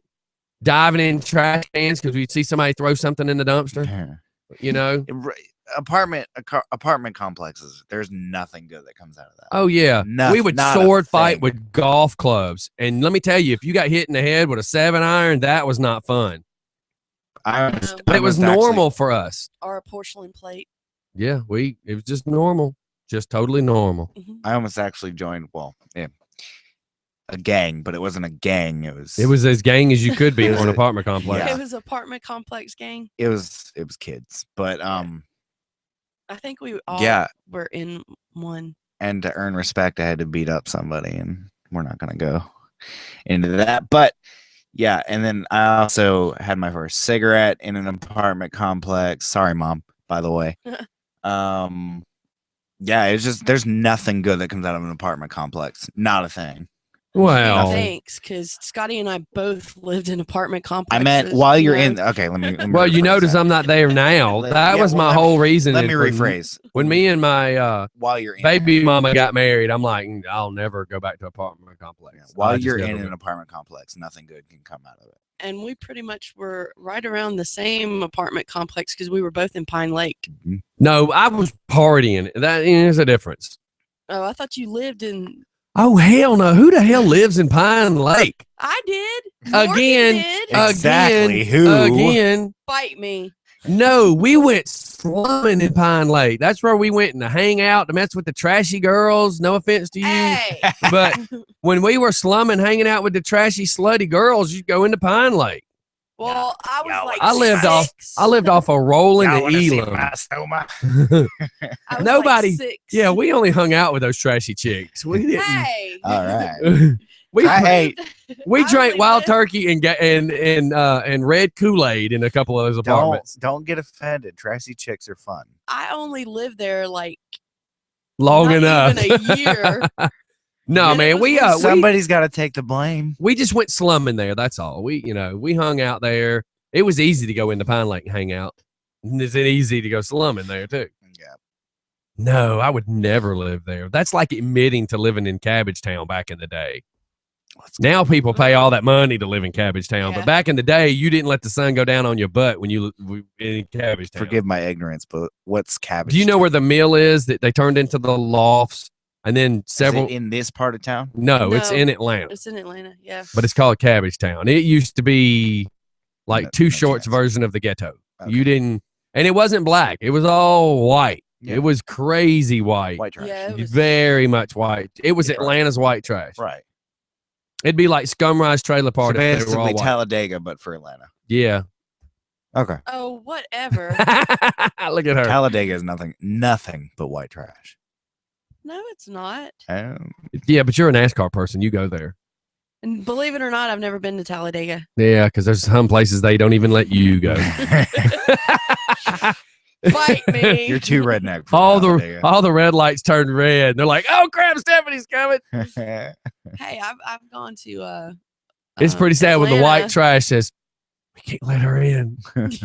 she, They're Oh afraid crap, I'll there take goes the over. neighborhood. she's too much. Or in their case, it'd be, "Oh crap, here comes the neighborhood." It's the queen. Yeah. We're Yeah, not that's what prepared. that's what they think. All right. be Well, look, the we're at a minute and 23 seconds. Would you like to introduce who our guest is, and then we'll shoot off to commercial? Don't actually introduce him, but bring up who he is. You do know we're going to go to commercial. Yeah, because I've never. I've Speak never about seen who's this man. here, and then we'll come back to him. Well, when we come I'll back, get you a I crayon and draw all this out for draw you. the picture. Apparently, I need to. Well, you wouldn't let me eat, so my sugar's dropping. Yeah, blame it on the sugar. Blame it on that. So when we come back from our break, we have in the studio this morning Justin Legend, the commissioner of Southern Fried Championship Wrestling, and we will be talking to him about what happened to him Saturday night. And hopefully that Skeletor looking thing won't show up today. Mm. Oh, that's right. That's right. Yeah, because apparently he knows we were talking about all this today. Yeah, you do have the taser charging. It is and charging. ready, Yeah, right? it's charging. Yeah. All right, everybody, give us a few minutes. We'll be right back. Steph's kind of been in the lead for this. We've been trying to give people a little more responsibility. Can you say that? Can you spell it? Well, baby. Can you spell it? Can you spell it? R-E. No. I-T. What? It. Spell it. Jeez. Whatever. All right, everybody, we'll be right back. So That was good. mean. Can you spell it? So mean. Oh. So what do you want me to do with the camera? Nothing. Hold on. Oh, yeah. Oh. my God. I'm feeling it today. Yeah. Well, look, we didn't even know. Look at that ankle. Actually, when I twisted it, I didn't even know because the nerve damage, I don't feel it. So I was walking around Walmart for 2 hours yesterday, didn't even know my ankle was messed up. Where do you want? You're Right there. right here. Is that for me? Yeah. How's it going, man? Nice to meet up with you. Is that for me? The bottom one, yeah. Well, Who is it? I don't want to say it. Oh, wow. She's in Australia. So, yeah. I don't remember that name.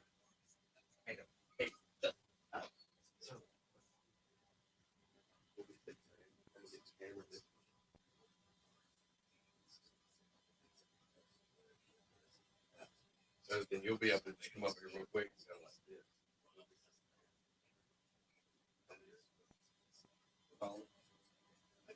Yeah. I haven't. So we'll just be like, what the heck is that? And I'll get up. Very, very much. What is Tyler, how do you Well, we don't know. Yeah. how do you let this chair out?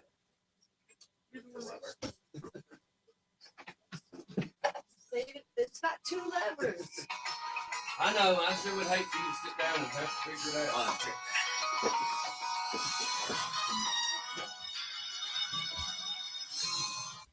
Just for Fun Radio. We're actually muted. Really, Tyler? No, I didn't mute, did I? Just for Fun Radio. Oh, he is. The radio is. The last one to the right. Uh-huh. The last channel to the right. What do you... These are channels. Right. So that would be the last channel. Just for Fun Radio. No, channel. Oh, he hung up.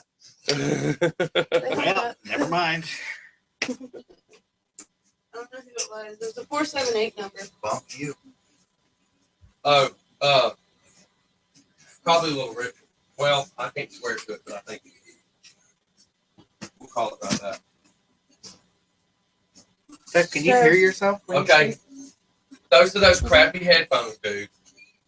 You can hear yourself. She can hear herself, but it's Y'all odd. keep picking on me about No. my Nobody's trying to headphones. pick. We just keep telling you those headphones are junk. No, I remember these not being that bad. Hello, test. Really? You can hear yourself? Yeah. Yep. Right now. Do it. Did you go over there and turn me down or No, I something? didn't. Test 1 2. Test 1 2. You can Yeah. hear yourself. Yeah. What the hell? That's what we keep trying to say, dude. We keep trying to tell her that you can't hear good on it. Apparently, between our hearing and her hearing, she thinks she sounds fine. And as long as she believes she sounds fine, so keep talking. Can y'all not hear me? Yes, we can. But remember, we've already had this discussion. All you Am have I to do pronunciating right? is- We'll end up taking it here.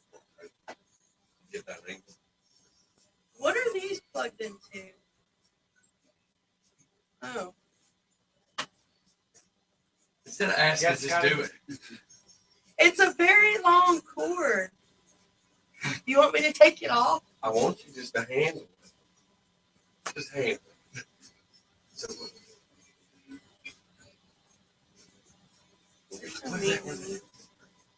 then all you have to do is just turn it. But hopefully, Steph will know more. Does he know that? Yes, he kind of knows. He hasn't answered me yet. It's a very long cord.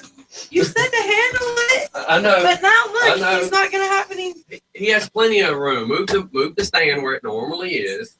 Remember, it got moved because we had somebody sitting on a stool there. Do you not remember? Yeah, we had Maverick sitting on the stool there. Okay. Oh well, one of the One of them. Somebody did that. Probably last Friday when the band. See, this is how complicated it all is when you try to do so much. Gotcha. So what happened to your leg? I remember they were saying you Oh, man. broke it. Yeah, I snapped it in Oh, the match man. in the ring, freak accident. And then, stubborn as I am, I stood up and insisted on finishing the match. Oh yeah, there you go. Tore a bunch of stuff in it. I've had 8 surgeries since. Hey, Tyler. October. Yes, sir. hell that actually works. Okay, never mind.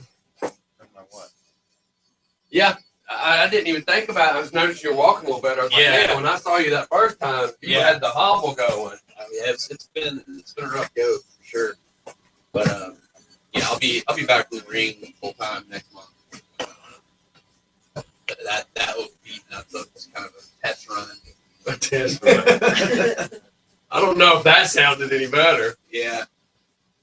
Yeah, I don't know. All you have to do is just that's loose. So is it kind So all of you have to do is just- like what Sid Vicious had? Not All you that, not have to that do is bad. just- It was fibula. Are you gonna keep that up there for me? That's why I was Yeah. able to put weight on it and stand up.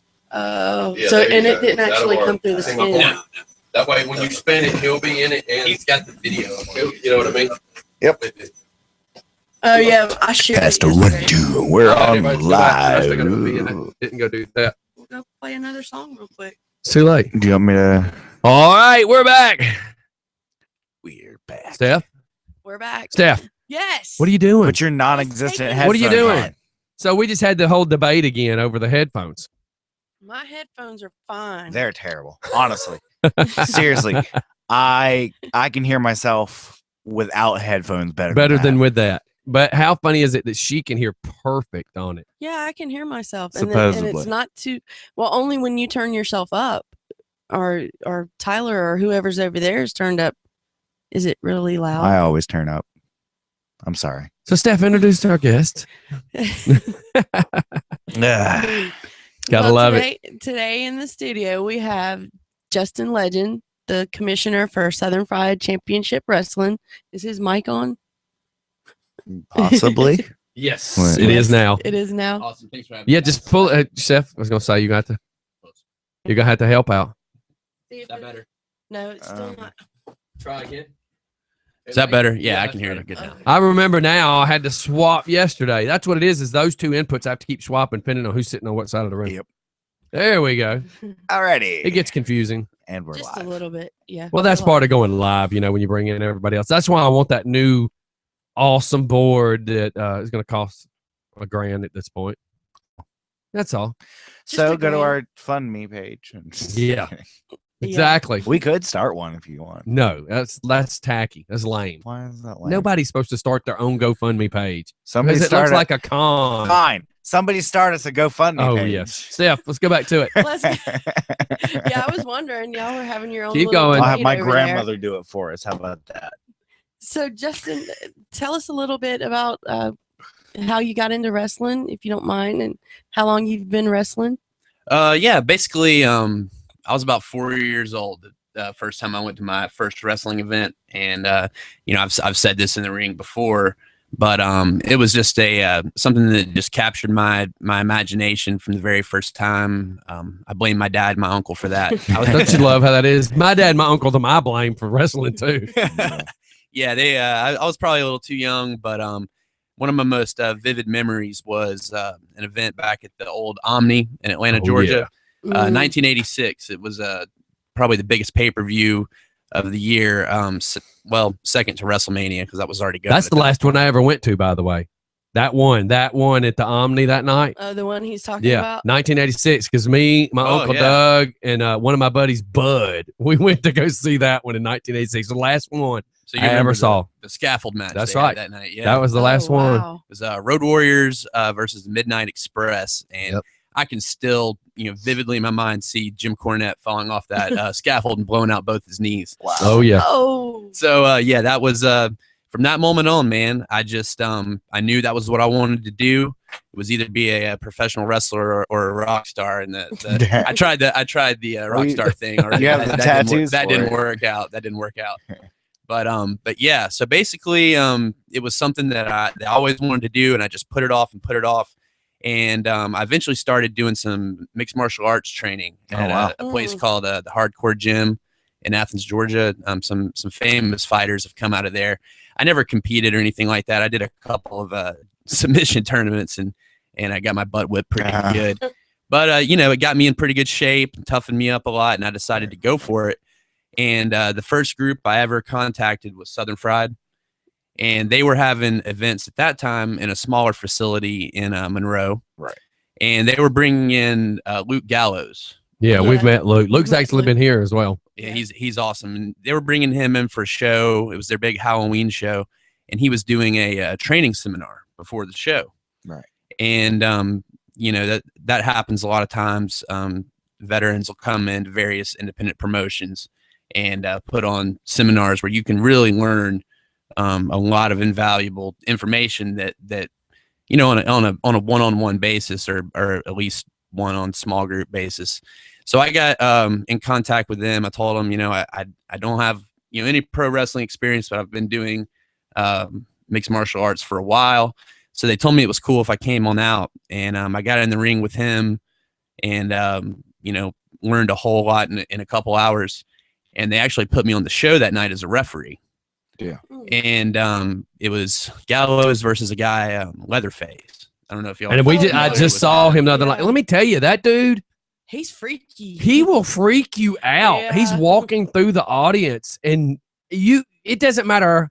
It doesn't matter in your brain if you know Leatherface from the movie Yeah. is fake. It doesn't matter. No. When this big dude comes walking by you with a chainsaw and he's got like the meat apron on and blood and the leather mask, it's actually intimidating when Well, you let me look tell up. I've been in the ring with the guy before, and if you think it's intimidating watching it from the crowd, the dude chased me with a chainsaw that night Oh my gosh. after slamming my face into a chair outside of the ring. So How nice. that night I decided that it was better to live to fight another day. Yeah, So I bailed out on that. I would too. But yeah, so I wound up as a referee for a Falls Count Anywhere match, or street fight basically between Gallows and Leatherface. And You were stuck in the middle of that? I was, and I Holy wound up cow. I wound up eating a big boot from Gallows that night, and fell. He's no little fella. I got a No. picture of me and him standing No, together. He's not. He Yeah. almost took my head off, and there was a bunch of chairs in the ring from Oh, all yeah. the chaos, and I landed on one of those, and it was just one of those things. As bad as it hurt, man, I was on cloud nine Let's after strike that the and went- rush. and went home. So shortly after that, I had my first match, and luckily the crowd seemed to respond well, and just basically arrogant, tattooed guy that came in and tried to make a name for himself, Right. And I feel like I did. That's cool though. Mhm. And heck, I mean, think about it. Your first time in, dude. Look where you were. You were right Yeah. between two big dinosaurs Oh, I going tell you- at it. I You tell know? you, man, it was a real rush. Yeah. And since then there's been a lot of guys that have helped me and given me some invaluable advice. Guys in the locker room, guys that have worked with me in the ring.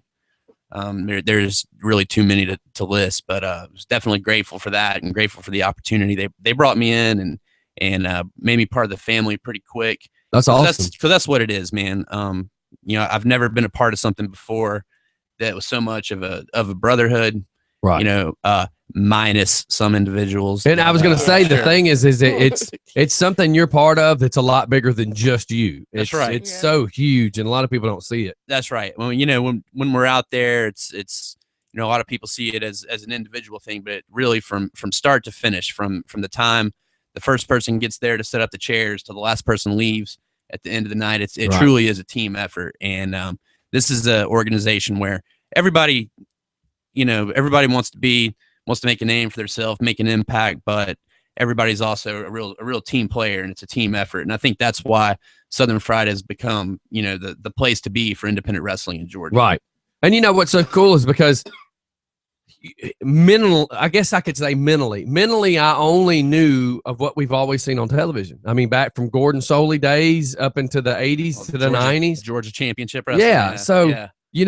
We never saw the beginning. It's like, it's almost like going from AAA ball to the major league. We never got to see the AAA stuff. And coming to see you guys, you start realizing the everyday guys that are putting a lot of hard work into this. It's such a great show to go and be part of and get to watch it. Yeah, there's a lot of guys that go to work pretty sore on some of those Monday mornings. Oh, I I'm can sure. I can tell you that. Yeah. Obviously, for those of you that were there Saturday night, you saw. what Yeah, I happened. missed out, man. Well, you saw what happened. Steph, you were there. Oh yeah. So I had Chicken. a pretty rough So, Easter weekend. So What to speak. happened? Well, there's been a situation brewing. Before I got injured, Yeah. I was part of a group called Elite Revolution. It was myself, Nigel Sherrod, Sugar Shane Bell, and of course, we brought in Maverick as our head of security at that time because Nigel was the Southern Fried heavyweight champion at that time. Right. And we were pretty much running roughshod over the whole thing. Right. And when I got hurt, Nigel lost the title at that time to AJ, who everybody's familiar with, AJ Steele. Yeah. AJ Steele. Big I fella mean, right oh, there. yeah. Good Lord. Oh, let me First tell time seeing him in Monroe was when the Jagged Edge was in the ring wrestling. Yep. That's the first night I didn't get to meet you, but the first time I got to see you in action. And boy, AJ just snuck out of nowhere with a hoodie on. Oh yeah. And when he popped into the ring and the hoodie came off, I was just like, holy cow, he is a lot bigger than I thought he Yeah, was. that's AJ for you.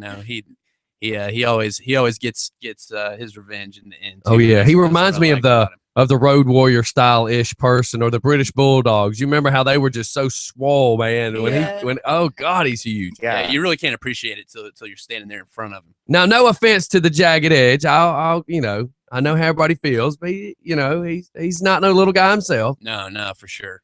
No, For and sure. they'll be here April 20th.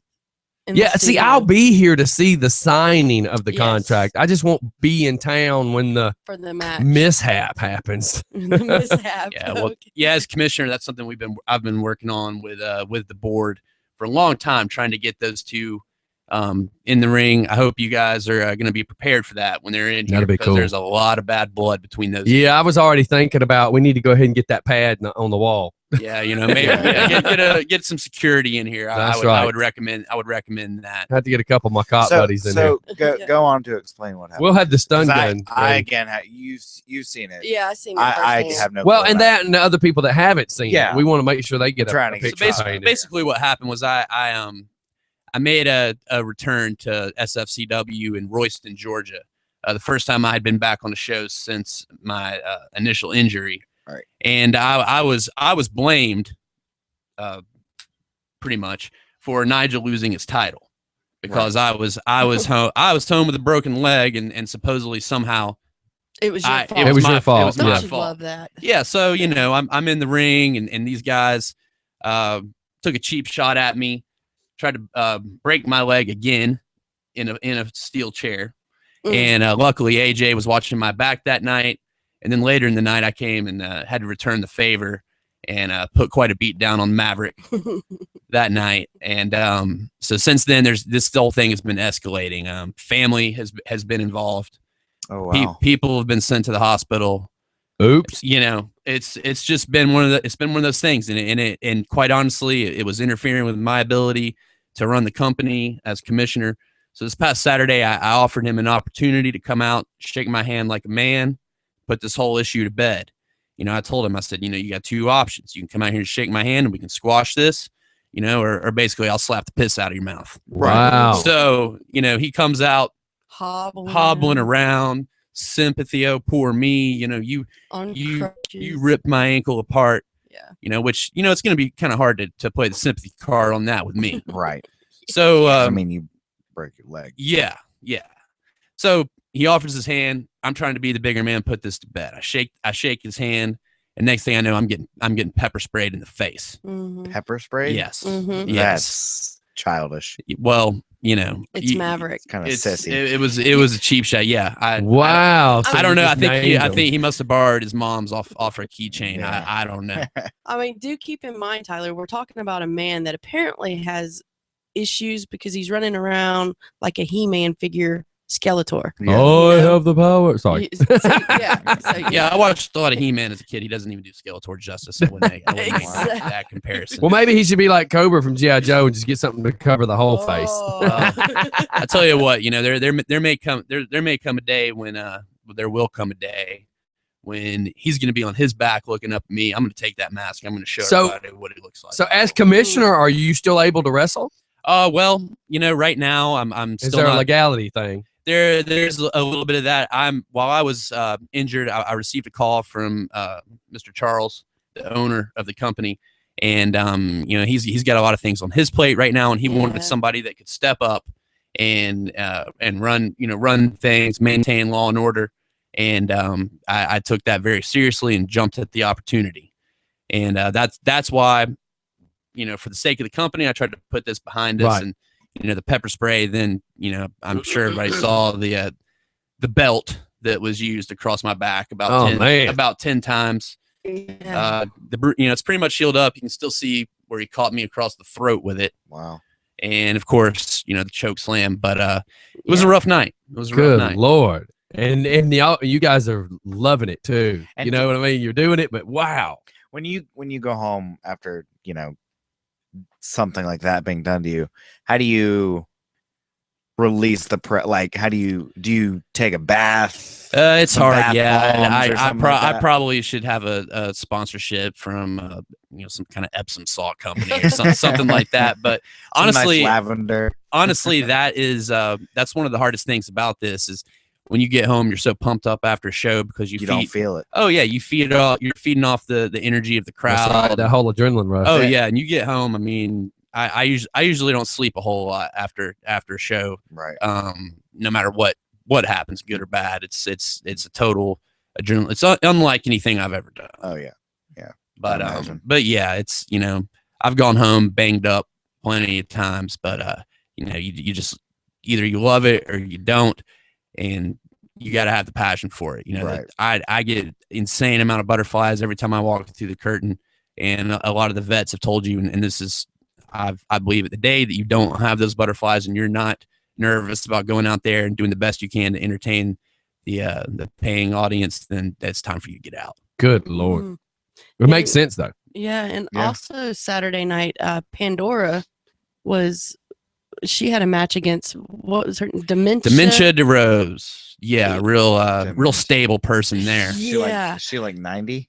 No, but she Hey, let's came catch out- this. They keep calling, so we haven't been able to catch it. Just for fun. Yes, I need to talk to Justin Ledger. He's listening. Justin Ledger, listen, let the best get you at the next wrestling show. When is the next wrestling show? Hello? And you better watch out for Maverick too.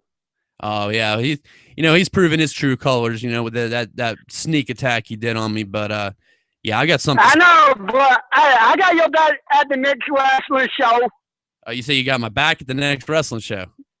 Yeah. All right, I appreciate that. Yeah, but he made it. He made a mistake, and that is that he let me live after that. So things Okay, are. thank you, and have a nice day. And Yeah, have a God good day. bless you. Thank you. You too. Bye bye. I was gonna see how many others that I've missed while we're doing the calls, because I know I kept having a couple of dial-ins. Yeah, that was it. That was the same number. I just want to make sure we got it. But yeah, back to Pandora and Dementia. Man, I tell you, this whole thing started at the last show Yeah. Now is which that the you- same two I saw? Yes. Excuse me. that The first one. that came busting out of the women's room, beating the crap out of each Yeah. other. Yeah. Mhm. That started then. Apparently, they had some issues in the past. You know, as commissioner, that was one of those situations kind of got out of hand. I had to get in the middle of and try to stop. And the fans loved it, so we want to give the fans what they want to see. So we scheduled a match between those two Saturday, Man. which I mean, And that was Right the off- one I just missed again, though. This Yes. one. Okay. right off the bat, man, it was a was brawl crazy. all over the building. And the end result was Pandora took a shot with a aluminum trash can to the head. Ow. And I mean, she was filleted. Yes. Wow. And Pandora, okay, that is the short white girl tattoos. Yes. Okay. I'll make sure I got Yeah, the name. Pandora's awesome. I mean, Yeah. you know, can't say enough about her. One of the hardest working people in wrestling in Georgia and beyond. But yeah, she took a vicious shot. She was down for about 10 minutes, out Yeah. unconscious on the floor. Holy Lost a cow. lot of blood. A lot of blood. It was hard to watch, to be honest. Good God. But she's a tough girl, tough individual. I myself would you know, there's a lot of men on the roster that probably wouldn't want to get in the ring with Pandora. No doubt. She's that Yeah. tough. Let's catch this one real quick before they hang up. Just for fun. Yeah, can I speak to Justin, please? Yeah, you have him. What's going on, brother? Hey, man, what's What's going on? how's that back doing this morning? The back feels a little sore. It's a little raw. But nothing that I can't handle. You know, you're talking to a guy that's had 8 surgeries since October, so you know some punk with a belt isn't gonna. I just heard there was a car riding around the building, so you better be watching Maverick. I heard he was in the area. Oh, is that a fact? Yeah, so he was gonna get you when you walked out of that building. Okay, You better well, have your bodyguard with you and walk to your car when you get out there. Have Yeah, what's her name? Yes, like Redneck Steph's going to protect him. Hey, I have a taser. Yeah.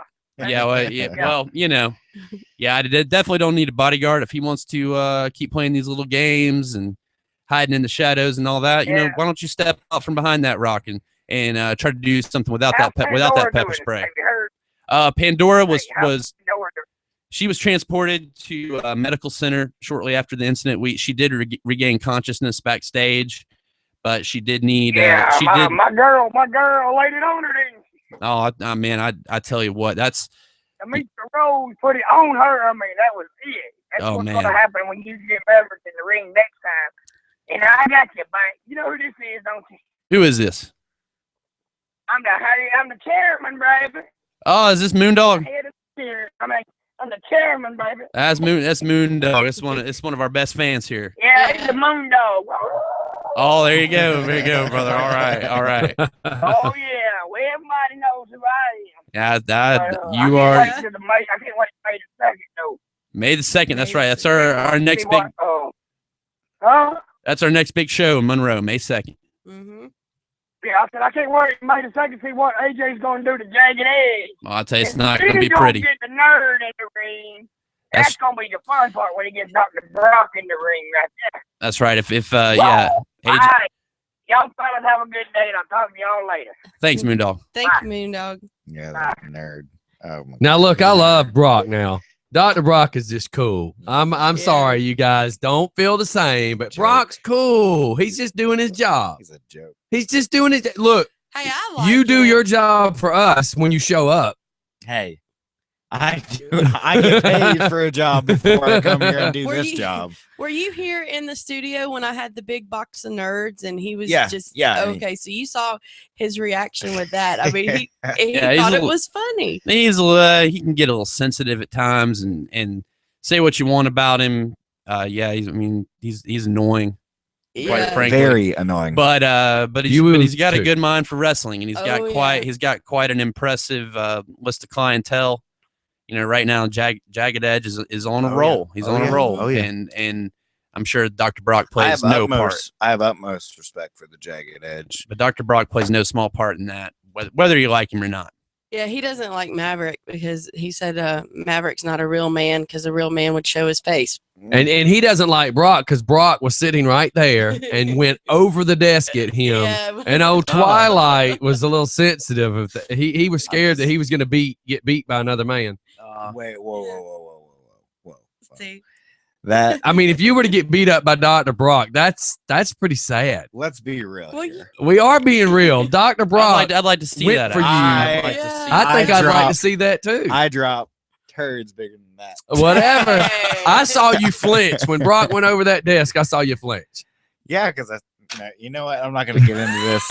This is your moment. Well, Let's you know, talk I mean, about you Let's know, talk about you know, maybe we can talk after the show and I mean- and get you in Get you in shape. ring shape a little bit, and y'all can finish whatever I don't need unfinished to be in business any that shape is. to beat him. I mean, you know, we can do it in my backyard. I He don't was care. I don't scared, and it was written all over his face. He flinched when Brock went over. Brock was halfway I over the was desk, Not Yeah. scared. and Scotty. he was slammed back up against my wall, and his pale white really went pasty Is that white. a fact? Is that a fact? He was scared. That is not true. yeah, Yeah. and you know, Maverick had him in a chokehold. So Maverick can do. Man, there's a picture where he's got you. I'll by take the Maverick. throat. I'll take Maverick too. oh my I'll take God! Maverick too. Yeah, he's probably listening. You know, You so- be Bring it. careful. He I- might be following you to the car. Yeah. We gotta I'm go not to a afraid. I'm not commercial. afraid. Yeah, we Scotty. did go mean, to a the guy- commercial. If I had fear, I wouldn't be on the radio. If you Wait a had minute. fear. Because of fear, you're on the. No. Yeah, that doesn't. You want me make to a call whole lot channel of 2? I'll sense. call channel 2. Get Oh them on my there. God. I'm just All right, everybody, we're going to shoot off the commercial. Make sure you go check out the Social Dr. House for Brock's. lunch. We're actually considering that. I have a doctor's Really good appointment, food. but really oh good yes, the taste test. We had to go for a taste test. I got to do something with those pictures. I'm running a little behind, but yeah, the food was insane. I still haven't tried that. I want to try the chicken wings. I'm telling you, if they hurry up, and I don't mean this to jab at them, but if they hurry up and get that po' boy sandwich, Ooh. good God. Oh, and their pork rinds? Oh, the pork Oh, the rinds pork are I have rinds heaven. not were seen that at a awesome. restaurant in ever. Ever. Fresh pork rinds. I had Right. some in New Orleans. It was pretty good. Oh, and, yeah. and that's First what it time would I'd ever remind had you that. of. It's really cool. Yeah, it's pretty. All right, we're gonna shoot off the commercial, everybody. We'll be right back. It's just fun in the morning. All right, remember cameras are still Yes. running. You're hot. You Yes. got a hot microphone. So the microphone is still picking us up. My head is killing me. Did you Shut get up, Scotty. ibuprofen or did you get the migraine pill? I got the Did migraine. you get a scotch? That'll do it. Oh my God. Scared. Yeah, Dr. Brock's a squirrely little fella. No, he's not. Yes, he You're just mad because he got the better of you almost. He didn't get the better of me. He's about to see the worst. No, he's a really nice guy. And I feel sorry for him if AJ doesn't win. Yeah, he's a preacher. So now you're Yeah. Yeah. That was what they asked us to do. But I mean, if you're friends with him, you kind of know. Yeah. And I was gonna ask you, are we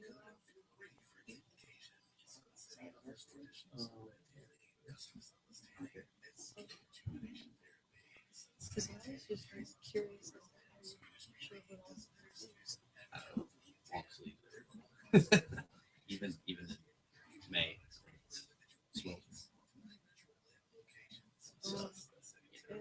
to wear long sleeves outside. Why? Well, I mean, if I just have like, What do you do? Teacher. Oh, Yeah. what school? Out in Madison County. Athens. What's that? Language arts and social studies. Oh, wow. Sixth grade. I was gonna say. That's I haven't heard social studies in forever. Yeah. So do any of your students ever come to the matches? There's been a few. I've never like noticed them there, but I've been approached on Monday morning about stuff that's happened. Yeah. Yeah. Mr. Vernon, I saw Right, you. right. You're that cool wrestler teacher that everyone Yeah. likes. I mean, Yeah, man, but I've missed about 2.5 months of work this year because of the leg and the infection and all that. So it's been rough. I thought about Hey, Mr. becoming a Chair. teacher, but it's a lot of paperwork. I mean, it's changed so much with all the standardized testing. And then your felonies and all that other stuff. Yeah. I don't have any felonies, but when I was in high school, I was really good at history Mhm. and like insanely good, like top in the school. And they let me teach some of the younger classes because I had mentioned that I wanted to kind of be a teacher. Right. But then that was just for that week, and then I changed my mind for I don't know, every other day. Yeah, that tends to happen too. But yeah, I've been doing it about 8 years, 8 or 9 years. How old are you? That's Just turned 35. wow. If I look like that at 35, I'm Yeah, I doing would have something never right. thought. I thought you were in your 20s. 20. For real. Living I thought you were closer to living my right age. outside of downtown Athens, kind of forces you to kind of stay young. Yeah. I know Yeah, exactly. you what didn't you're hear that. We were in the bathroom. He's actually a school teacher. Boy, do I have some stories about it. Oh, yeah. Right. I know when I was outside 38, I still look young. And then all of a sudden I turned 40 and it all caught up with me. 35. It wasn't when you turned 40. Huh? Really? Really? When I was 38, dude, I was still, I had no problem. Still passing young. for a lot younger. Still I used to win a lot of money in the bars because I was the DJ. I was always betting ladies. They'd come up and go, I want you to play me this song. You probably don't even know it. It's from the 80s. I'm like, how old do you think I am? And I would always win drinks that way. Not like I needed them because I didn't need to be drunk. Yeah, just at a certain point in Athens, you almost need like a reverse fake ID, though. Yeah. Oh, I'm sure. I still need it. Yeah, you do. Oh, you're not even 21 yet. Yeah, that's why I need a fake ID. Well, at least when you don't shave. And Yeah, no. When I shave, let me see if I can get a picture. Shoot, I can't I believe look like one of your Ashley's students. gonna be 21. And Ashley will be 21 the 29th of this month. it's hard to believe starting just a half hour earlier makes the show seem Like it drags. like we're at 9:26. Yeah, Jacob's asking me if Oz is still coming in. No, he's at the Masters today. Oh, lucky dog. I texted him last night and I said the commissioner's coming in. I need a picture of both commissioners. He said, sorry, Lucky dog. I'm in Augusta at the Masters. I was like, you have fun with that. He said, everybody deserves a day off. I said, mine's coming at the end of the month. And now Philip's going with me to Florida. Yeah, you said that. So it's all on you at this point. Unless Twilight wants to come spend the night. When? I don't want to sleep in the same house with him. Yeah. You already said you probably wouldn't stay here. Because I'd rate you. Of course. But you could. I would prefer y'all to one night. When is this? If Travis goes out of town, y'all can. Just come stay one night. Or two, or three, or whatever. 30th and It's on the calendar. Yeah. Last Wednesday. I don't have the. Oh, last Wednesday of the month. I well, are you gonna take leave my trailer? Wednesday, come home Sunday. Are you gonna take my trailer? I don't know. We're still deciding. Because it'd be cool to have one in case something was to happen. Mhm. And it's a 5x8 utility trailer. We'll see. We'll see what happens. I mean, trust me, if it fits my four-wheeler. Well, as long as it's 8, then yeah. You know what I mean? A child. Yes. I'm telling you, that looks like a 15-year-old picture. No offense. Yeah, 15 years ago. I don't scratch up my lenses on my glasses. Yeah, those are the good ones. Those aren't the. Yeah, my glasses used to fit until you put them on with your big head.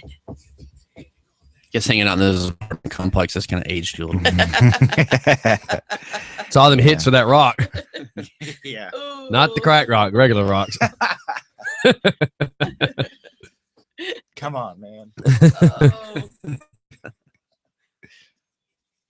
Oh, crap. I didn't know that was fixing to play.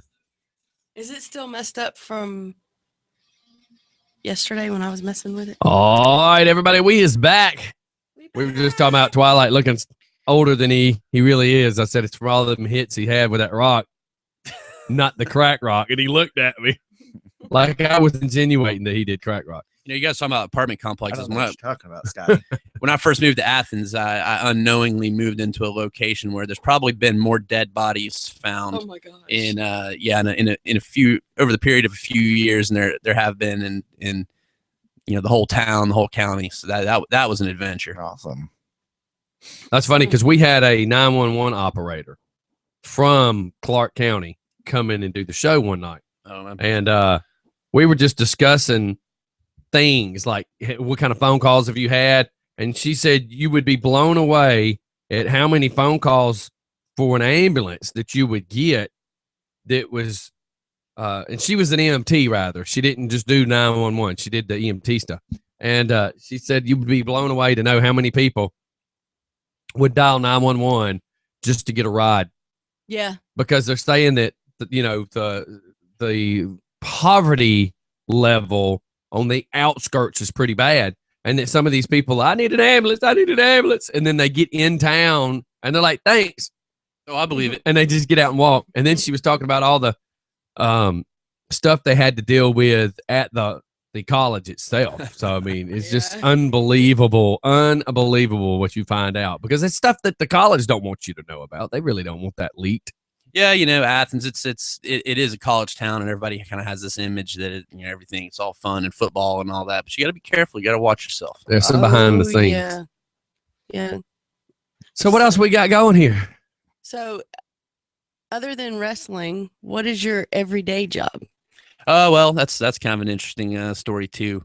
When I moved to Athens a few years ago, I finished up my degree in middle grades education. So I'm actually a 6th grade teacher. That is pretty wild. Yeah. 6th grade's kind of a can't be- cool Can't be more age group, dangerous. age bracket. Right? It's interesting, you know. There's definitely never a boring day. You never know what you're gonna get. Can't be more dangerous than wrestling sometimes. I don't know. You know, keeping track of some of these guys as commissioners is Yeah. actually a lot like dealing with some 6th graders. That's probably about right. I would imagine so. Some of them have the same mental capacity. And you still got to worry about Maverick. about them walking around with pencils trying to stick you when you're not looking. Yeah, that's it. That's it. So how is it if you you say so you're a teacher, 6th Yes, sir. grade? How do they accept what you do, or do they know? Do you keep it cloak and dagger? No, it's no secret, man. You know, everybody I work with is really cool about it. When I went down with the injury, everybody I worked with was just so nice, so supportive, and you know, I'm really lucky in that respect. They really came through and you know, helped me out a lot during that time.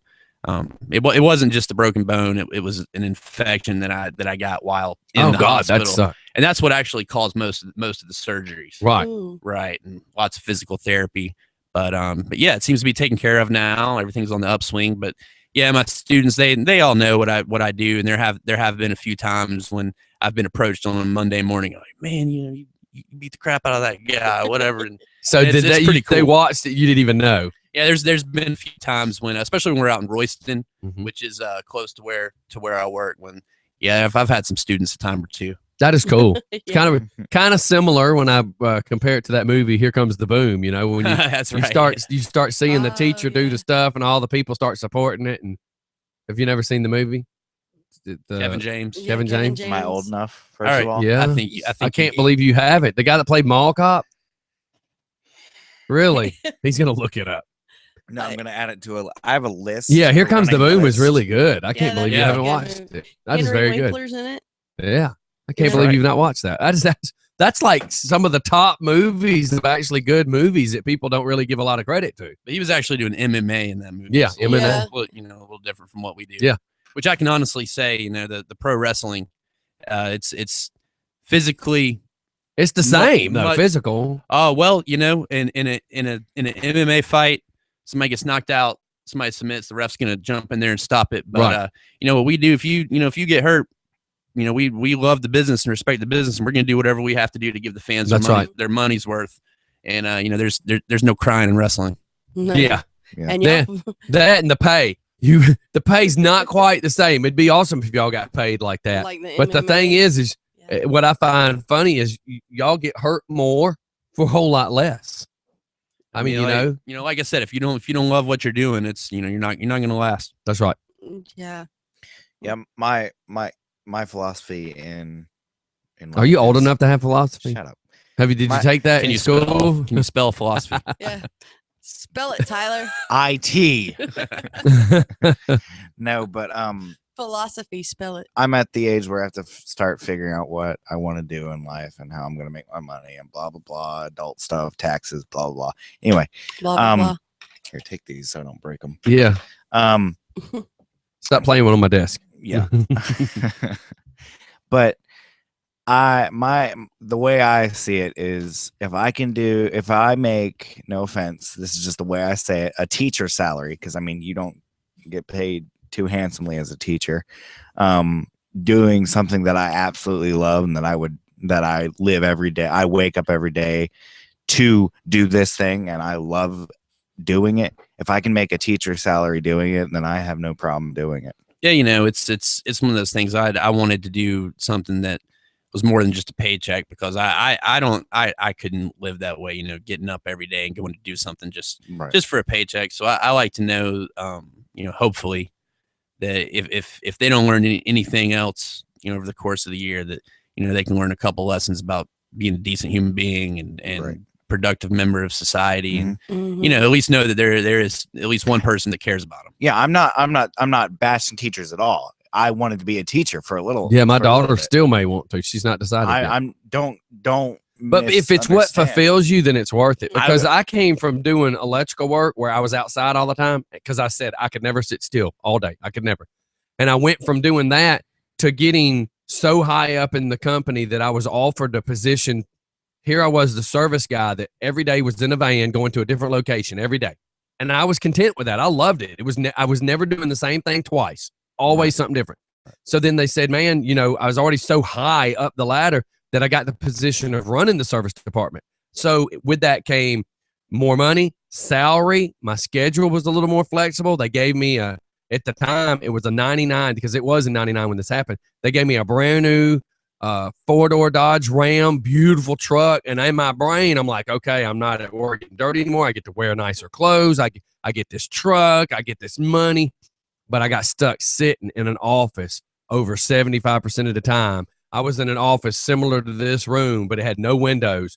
And all day I'm watching my guys come in and out, in and out. So in my brain, I'm getting paid, but I'm no longer doing You're not part of the what's making me happy. Yeah. So the money wasn't worth it for me. I mean, it's like this. I don't make the money people think I do. I wish I did, but I love what I do. I mean, But yeah. No, I wasn't disrespecting.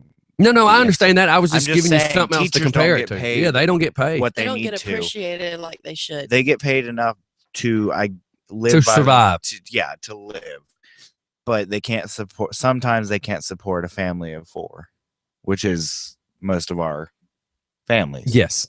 Yeah, most teachers do, you know, have double income households. It does get rough from time to time, but Yeah. but you know, it is worth it. And you know, it's we had a situation in class the other day, and I actually had another student, 6th grader, say, "You don't get paid enough to deal with crap like this."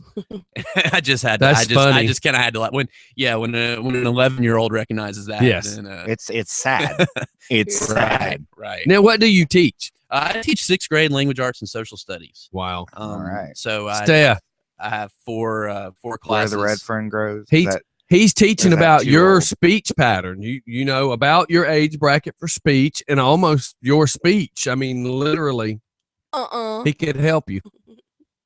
I do offer tutoring. He could come to West Porterdale and fix all of you. double negatives are So double he'll negatives. he'll fix it to where I'm not I hate those. saying ain't. Well, you Have know, you she got- adds syllables to word because it makes it feel special to her. Oh, okay, 'Cause that's just creativity. And done that Exactly.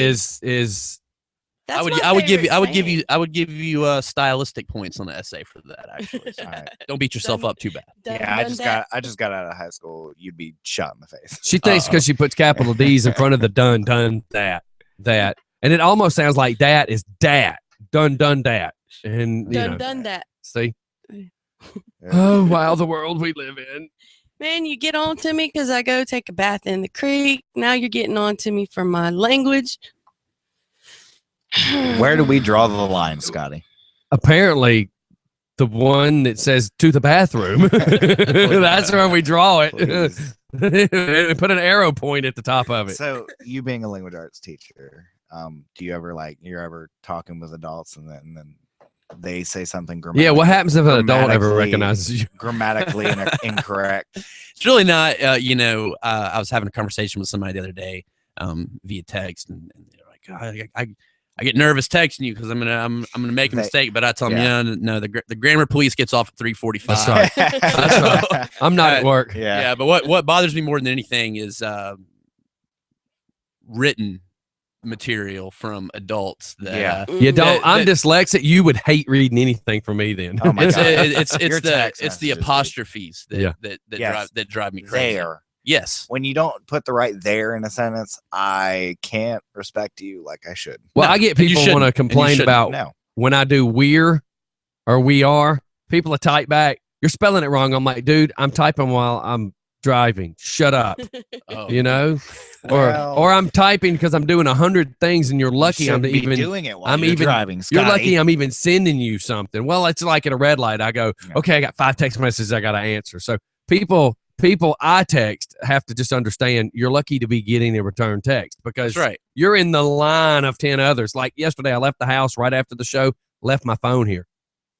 So when we got back home, we left 70. right after the God, yes. When I got back home, there was 10 missed calls, and there was like 5 different people with more than 5 texts a piece from each person. Like, why are you not answering me? Are you pissed? Are you avoiding me? I'm like, oh my God, I never leave my left my phone at home. phone. I never do turn the read receipt Oh off my on your God. phone. That's one Yeah. of the that's a life tip for that. you. Yeah, I'm learning. because you know you can, Well, if you're in a new relationship, don't do that, because then they start asking questions. Why aren't you? why aren't you responding? Why aren't you answering? Yeah, that's I've been different. down that road. Yeah, Uh-oh. That's a little very different. But yeah, but, I don't carry a red pen in my pocket and correct everybody's mistakes. I do. You do? Yeah. Yeah, okay. I can't help it. Like You're when I hear judgmental like when that. I hear double negatives, it makes me cringe. Hey, I'll tell you a story just real quick. We won't go too far into it, but with him saying he turns it off. So back at my house when I was going through back surgery, everybody that worked nights, when they were off on that particular night, they're like, we'll go to Scott's house. I know the hot tub's going. They're having a good time. And we were all bikers and getting ready to go to bike week. So my buddy that lived with me, he was like my brother Jim. So my real brother, who's a cop, was there and everybody was hanging out in the hot tubs. Jim walks out the back door, fires up a joint and goes, man, that hot tub, oh my God, the cops. And my brother's like, I'm off the clock. Just don't blow it my direction. But here's Jim just like, and he looks over and my brother and two other guys are just looking at it like, it wasn't nothing but me and cops. And yeah, it was. Yeah. It's like more Super Troopers, less Yes. NYPD Blue. That's right. at That's that- right. at Jim- that moment. Jim I know almost ate the cops. joint trying to hide it. I know cops that Yeah, that's what's so funny is we make jokes all the time.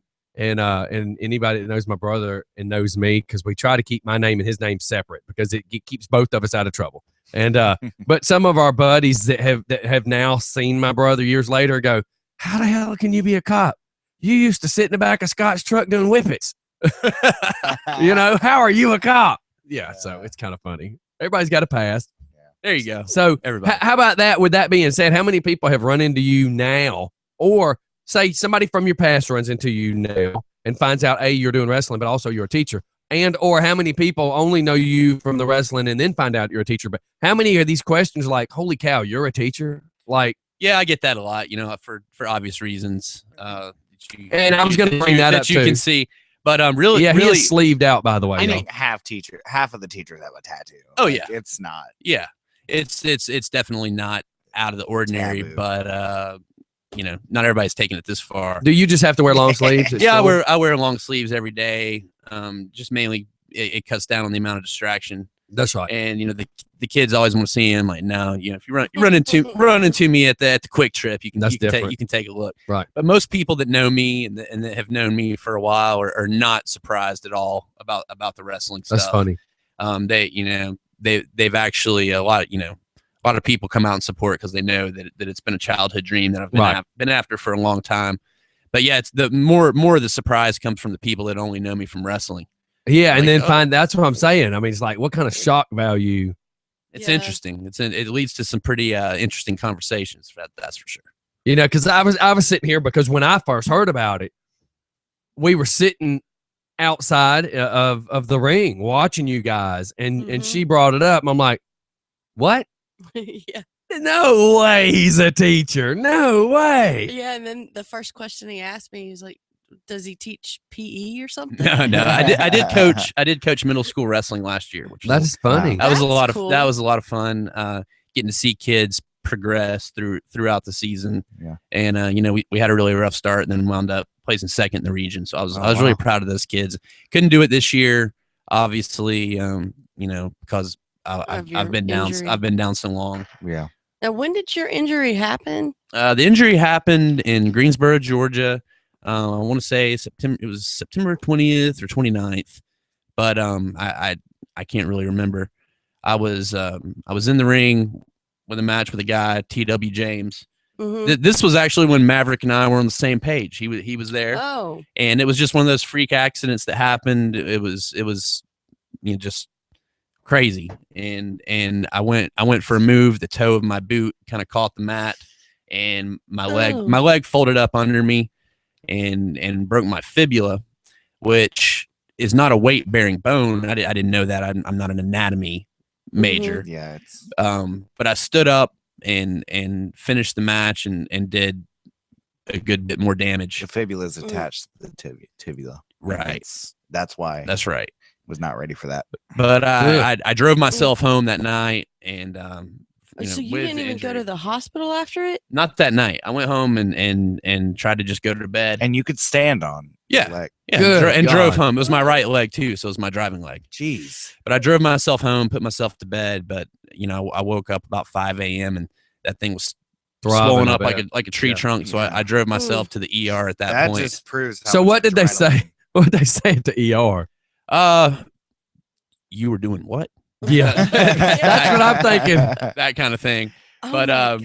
but yeah, so they recommended me for surgery, and they were going to put some hardware in, and unfortunately, as tends to be more and more commonplace these days, I contracted a pretty bad staph infection. And that's what I was From going to the ask you. hospital. There's been so many people lately that has got, like my grandmother before she passed away, she actually had an airborne staph infection that she got while being in the hospital.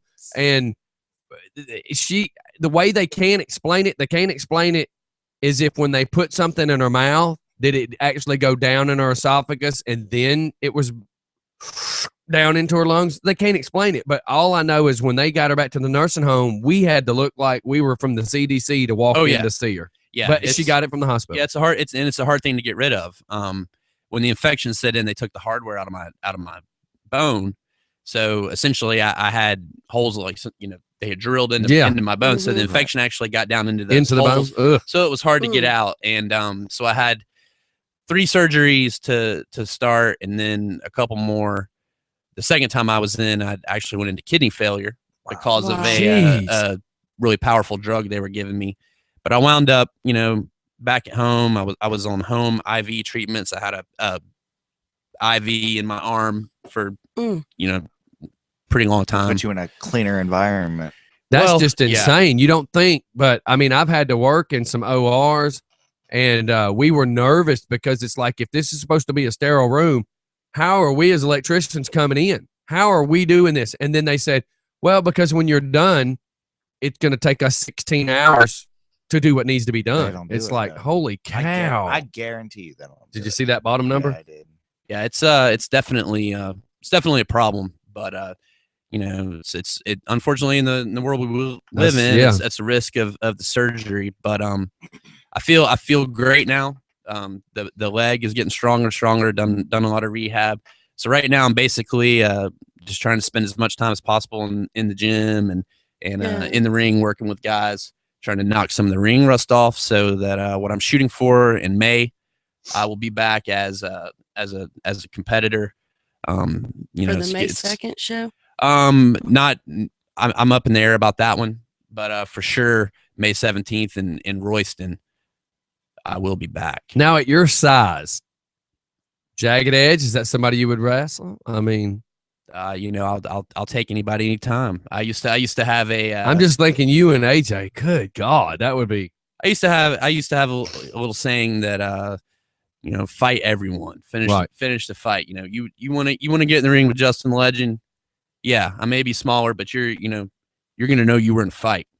Good God, dude. Maverick's no small dude either. No, and, no. He's just wimpy and as you were in mentalness. And you were there the He's a night big that teddy bear. he took a little unscheduled nap in the middle of the ring as well.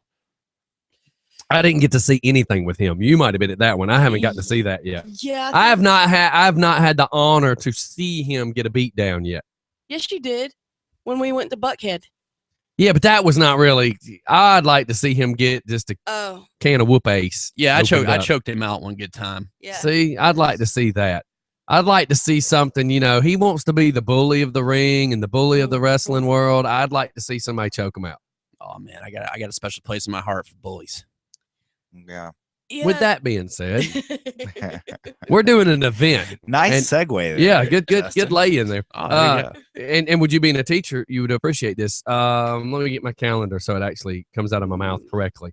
May So 16th. May 16th, we're going to be at Falcon Fury, Harley Davidson, right up the road here. Oh, okay. We're going to have a ring set up. Lobo is bringing us a ring. His foundation or his federation or however his company's name, Old Time Wrestling. Old Time Wrestling will be a main sponsor bringing the ring, and then trying to get as many of you guys as possible that would want to come and do a little exhibition type stuff and talk to the kids about bullying, and it's going to be called Boot the Bullies. So we're as a sponsor, Falcon Fury sponsoring it. We're going to have the commissioner, the county Oz. Commissioner up there, Oz, the Explorer program, which are the children. I say children, but they're teens that are in a program that teaches them kind of like an ROTC for becoming a police officer. So it's like a preschool of police officer. I know that sounds very childish to say it that way, but hopefully it'll be a big turnout for us. Yeah, we're hoping so. Yeah, it's definitely a different world, that we live in with, the kids now are so plugged into everything, Right. Technology wise, that it becomes pretty easy for people to hide behind keyboards Yeah. and Yep. talk trash when I was coming up, and the way my dad taught me is, it's a bigger guy, find you a stick, That's it. Yeah. and it only takes one time. That's right. It only takes one time, but the world's changed and we can't do that kind of stuff anymore. Mm-mm. So yeah, I think stuff like that's great. Teaching kids how to deal with that. And, Right. and what I tell my kids, if somebody's bullying you, somebody's, giving you a hard time, it's usually because of some area of their life. That's that right. They, that they Yep. feel like they're coming up short. So they Mhm. got to try to cut somebody else down to make up, Right. That's make right. up for that. And the And, bad thing is the Facebook world, they people take Facebook way too serious. Absolutely. And the problem is it's just Facebook. So it bothers me when I sit there and go, okay, this person is getting picked on, but it's like, really, it's just Facebook. I mean, who is really taking it that serious? But the kids really do. The kids really Yeah. take Oh, it a yeah. whole lot more serious than we ever thought that they should, could, or would.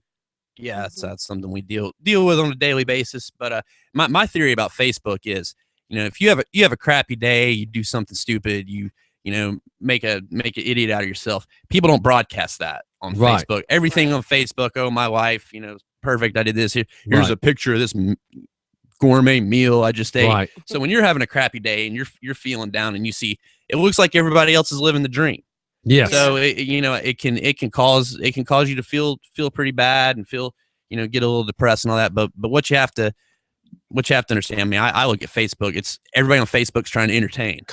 Yeah. Constant gratification. Oh, Well, yeah. and I Oh, treat it as just that. I mean, it's just entertaining. It's supposed to be like a game of checkers. Yeah, it's like I'm gonna say this. How many people like it? And if nobody Yeah. likes it, then their butt hurt. That's right. Yeah. So- Or like I was joking yesterday. It's pretty stupid when I say this. We were talking about it this morning. I posted a picture of Herman Munster's wife. Nobody would have ever known that underneath that outfit, she was hotter looking than Marilyn Monroe. I posted a picture. It was over a year ago. So my time hop popped it up yesterday. We shared it. Bunch of people are because it says this is what real women back in the 50s looked like. So it was in reference to my wife, who when we both met, we were both thin. We both gained a little bit of weight. I was trying to tell my wife, you don't have to look like the Victoria's Secret girl. Well, this lady yesterday, after everybody else is agreeing, yeah, you don't have to look like the Victoria's Secret girl, this woman wants to start raising Cain, saying, well, I'm thin, and I don't think it's right that y'all are trying to say that you have to look like this. Oh, my God. Oh, my Nobody said goodness. you have to look like that. But what we're saying is you don't have to look like the Victoria's Secret. So it was so funny. Out of all the people that are seeing it for what it really is, they're agreeing. Yes, you don't have to look like Victoria's Secret. This woman wants to get smart. Absolutely. And she has to be that one person that's on Facebook that wants to be, as I call it, the Facebook cowboy. She wants to talk all that big Facebook stuff, cowboy. but she's not going to say it somewhere else. She's just going to say it where she can hide behind her keyboard. And it drives me nuts. And that's how bullying starts. Yeah. I mean, that's exactly how it all began. And that's how all these people use it to their advantage. It's just ridiculous. I just start deleting at that point. I have a question from a listener real quick. Yeah, any listeners, please send us any questions you want. She's asking, did you say you were the middle school wrestling coach for the Redskins? No. No. Not the What? Redskins. Apparently, she lives close to where you do. If she knew the Redskins, Uh-uh. is that a Madison County? No, ma'am. No, man. That's where the Mustang. He called you ma'am. He knows how old you are. Bite me. No, the You Redskins. need to learn another word. No, That the sounds Redskins horrible. actually had one of the best middle school programs around. They were definitely took care of us a time or two. Uh-oh. That means they were kind of dominating a little bit. Oh yeah, absolutely. Mm. And then- real impressive program, tough kids too. And then as the wrestler, does your kids expect you to like school them? But it's two different two different types of wrestling. Oh, it's right? it's totally different, and a lot of pros, you know, look at guys like Kurt Angle, Mhm. Jack Swagger. I mean, Brock Lesnar, Yeah. perfect example. You know, Mhm. that's how they got their start. Went on to be NCAA champions, and with that kind of foundation, I mean, it is totally different, but it does make the transition into professional wrestling a little bit easier. Right. I But, remember the Steinbergs. What is this? What was Steiner it? Brothers. Steiner Brothers. That was their thing. It's Michigan from wrestling. yeah, but it's it's two totally different things. I had a really good assistant coach, guy by the name of Corey Jordan, that was just phenomenal. That when he came on board, things really took off to the next level. And, so definitely glad glad for the help. And he's not even a teacher. He was somebody from the community that just believed in the program and was paid very, very little money to give up a lot of time. So that's when you get people like that it's not about the money because they care about the kids. Yeah, it's really refreshing. My high school was huge in wrestling. We're like top in the state. What school is that? Archer High School. Okay. Top in the state, 3 in the nation, and that's all you hear about is how great the wrestling team is and blah blah. And me being on the football team for a while, trying to get that going, it's hard to live under that spotlight. Exactly. Of wrestling, because you don't hear about it a lot unless they're successful. Yeah, and I mean, even at that level, it's demanding. You got weight classes and there's been problems in the past with kids that have tried to cut weight the wrong way and have gotten sick and dehydrated. So luckily they've got stuff. They do hydration tests now and things like that to keep everybody safe and having fun, because that's the main thing. Yeah, Philip Snow's son had to drop like a ton of weight over a weekend, and I'm like, that can't be healthy. No, it's not. I've done it before for a jiu-jitsu tournament, because it's a little bit different than pro wrestling. You want to be as light as you can, but as strong as possible. Right. And then I flipped the switch and tried to get as heavy and as strong as possible to be in the ring. So wow, it's definitely a transition. Yeah, and I've had to explain over the years when through different people I've dated, their kids were trying to wrestle, and I'm like, you're trying to shed all this water, but what you don't realize is you're actually going to make yourself weaker. That's right. By doing it incorrectly. Yeah, but I got to cut this water. I'm like, I'm just telling you.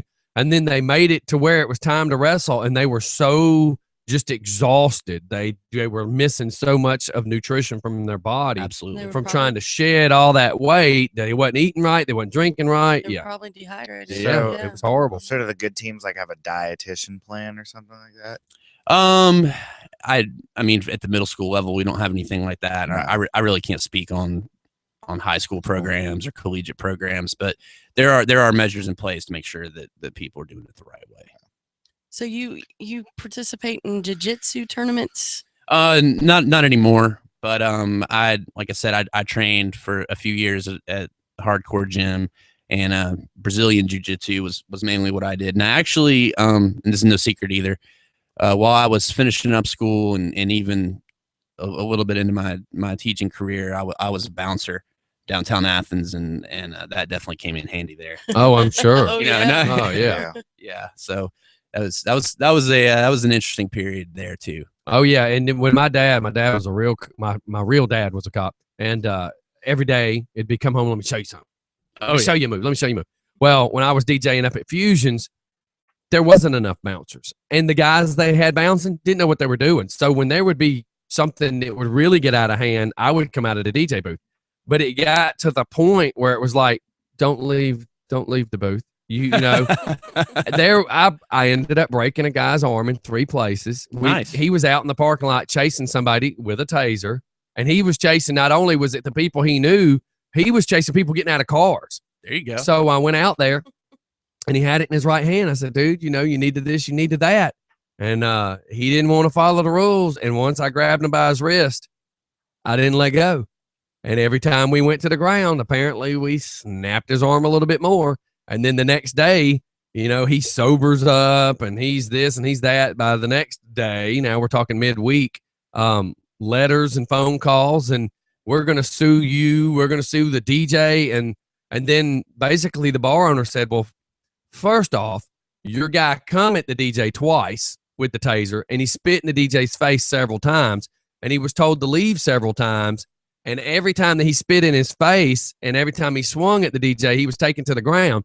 And we have plenty of witnesses. We'll see you in court. Yeah, was that at the David Allen Coe show? By any chance? Same place a week later. But okay. It was really simple that, you know, once you know how to do these things, you have to kind of use your brain too and say, maybe I shouldn't do that. Because these drunk folks have no idea what they're fixing to get into, and you're fixing to just take them to the ground. So it just became easier for me to sit in the booth and laugh about it. Yeah, and it was one of those situations. You know, people like to test the bouncer. Yes, get, they do. Get a little liquid courage. That's right. And you never know. That's exactly right. Oh, yeah. So I got to where I didn't come out of the booth no more. The last one I did got bad. This big burly guy standing at the bar, and they're saying it's 2:30. You know, we've been saying over the microphone since 2:00 you got to go. So I walk down there. And the security guys are just standing there, and he's a whole lot bigger than me. And I'm like, dude, it's time to go. And he put his finger in my chest and poked me a couple times, put his finger on my nose a couple times.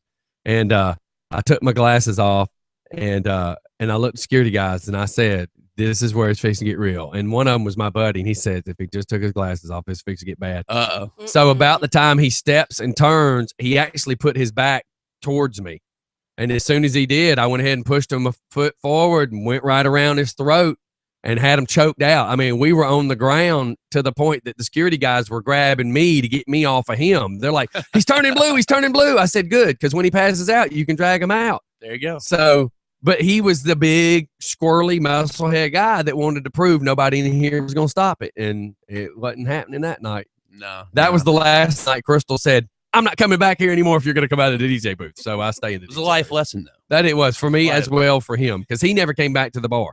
Hey, He learned that night that he pushed the envelope too much, and I think he was a little embarrassed when he stood up. Was he wearing a Skeletor costume? No. Same mentality though. Same mentality. So, well, look, everybody, let's shoot off to a commercial real quick. It's time to hit up them sponsors again. Everybody, hang tight. We'll be right back. It's Just for Fun in the Morning. It got hot here all of a sudden. Yeah, I'm gonna get him a water real quick. Yeah, get me one in the refrigerator. No, boy. We have a fridge now? Huh? We have a fridge now? There's been a fridge down here for like a year. Why the fuck? 2 or 3 years. There's water in it. No one ever. Why are you saying? He's like, why don't we use it? There's water in it. Where do you think Mike put his power drinks? In his stomach. Yeah, those sandwiches probably aren't any good now. Yeah, I had a crackhead one time that wouldn't get out of the bar, and I choked him out.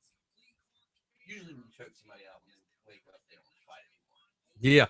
I don't know what this guy was smoking, but I choked him out, and then he'd wake up, and it was like a rodeo on the dude's back. Yeah. Putting him out again. Right. Put him out about 4 times. Oh my God. And he pissed himself.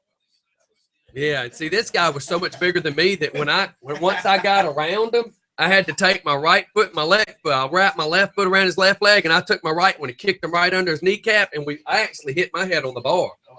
But it was just hold on at that point. He was so big. If it wasn't for the fact that I wouldn't have swept his legs and both of us land, because once he goes, when I landed, he then goes, well, he knocked his own air out of it. Well, then I just went ahead. Because at that point, I knew he was going to be in bad shape. But it was sad. He wouldn't quit moving until he just quit moving. And by then, they were all freaking out. Yeah, I don't know what happened to Peyton today.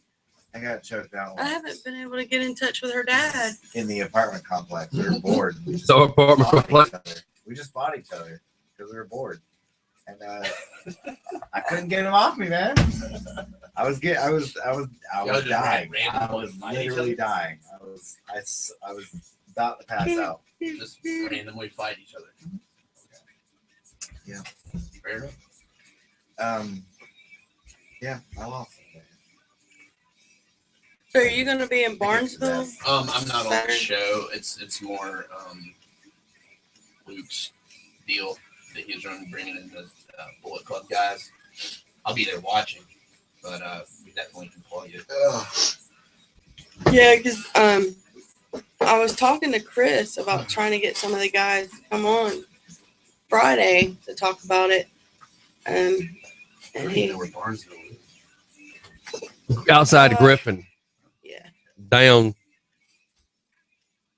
south of Griffin, barely. It's just barely outside of it. 3-hour drive. Yeah, if you live up in that, yeah, I have because to it's drive an hour to get here. Oh yeah, where do you live? Winder. And mom and dad live in Fuel, so I used to live in. I went from Grayson to Decula to now, or to Monroe and then Winder. gosh, I wish my head would stop hurting. But Monroe, Winder. I wish it would too, because it's killing me. yeah, they You know, all that. Monroe, Winder, and Bethlehem is like the Bleh, bleh, bleh. same. May have to wrap it up a few minutes. It's hey, you can't go to the gym with Ashley, can you? I don't know. I Are we haven't going tried to the yet. social I didn't know club? if you what. We going to the social club? Something? No, I got to go to the back to that doctor. That's I right. don't But know. I got a couple things I got to do too. I haven't tried taking her with me yet. I didn't know if you ever cleared it with anybody to say, can she sit there? I like how you're playing all Michael Jackson today. I'm dedicating it to Michael Jackson. This ain't Michael Jackson. Yeah, it was I Motley played Crue for- earlier. I was trying to keep it upbeat.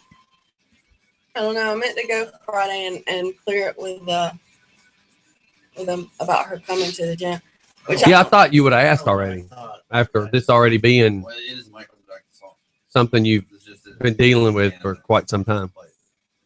Not that I'm trying to tell you what to do or anything. I just meant since I never think about it when I'm up there because I'm just about. That's the weirdest thing getting that's in there, ever happened getting at out. school. But I gotta go get School? groceries for me and her today. Anyway, Jeez, so much.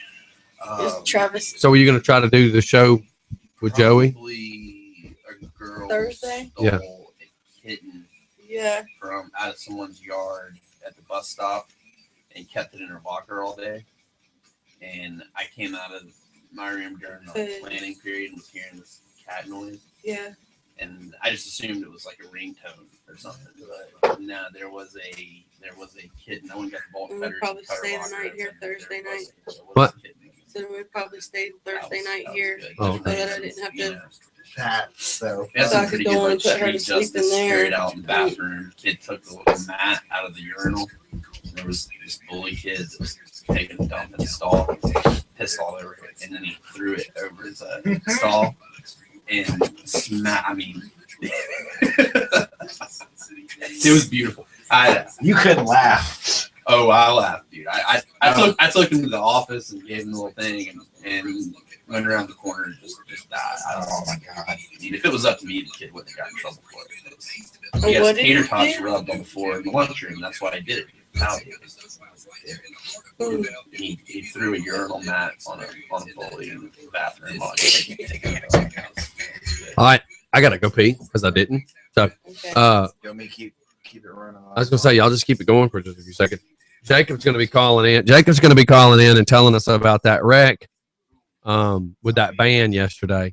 Yeah, I was gonna ask you if we were gonna. Oh, you ain't got to come over here. I'm just going to kick Mike back on in just a second. Oh, so we're just gonna pop. Yeah, well, yeah. Y'all just keep the show going for a few seconds.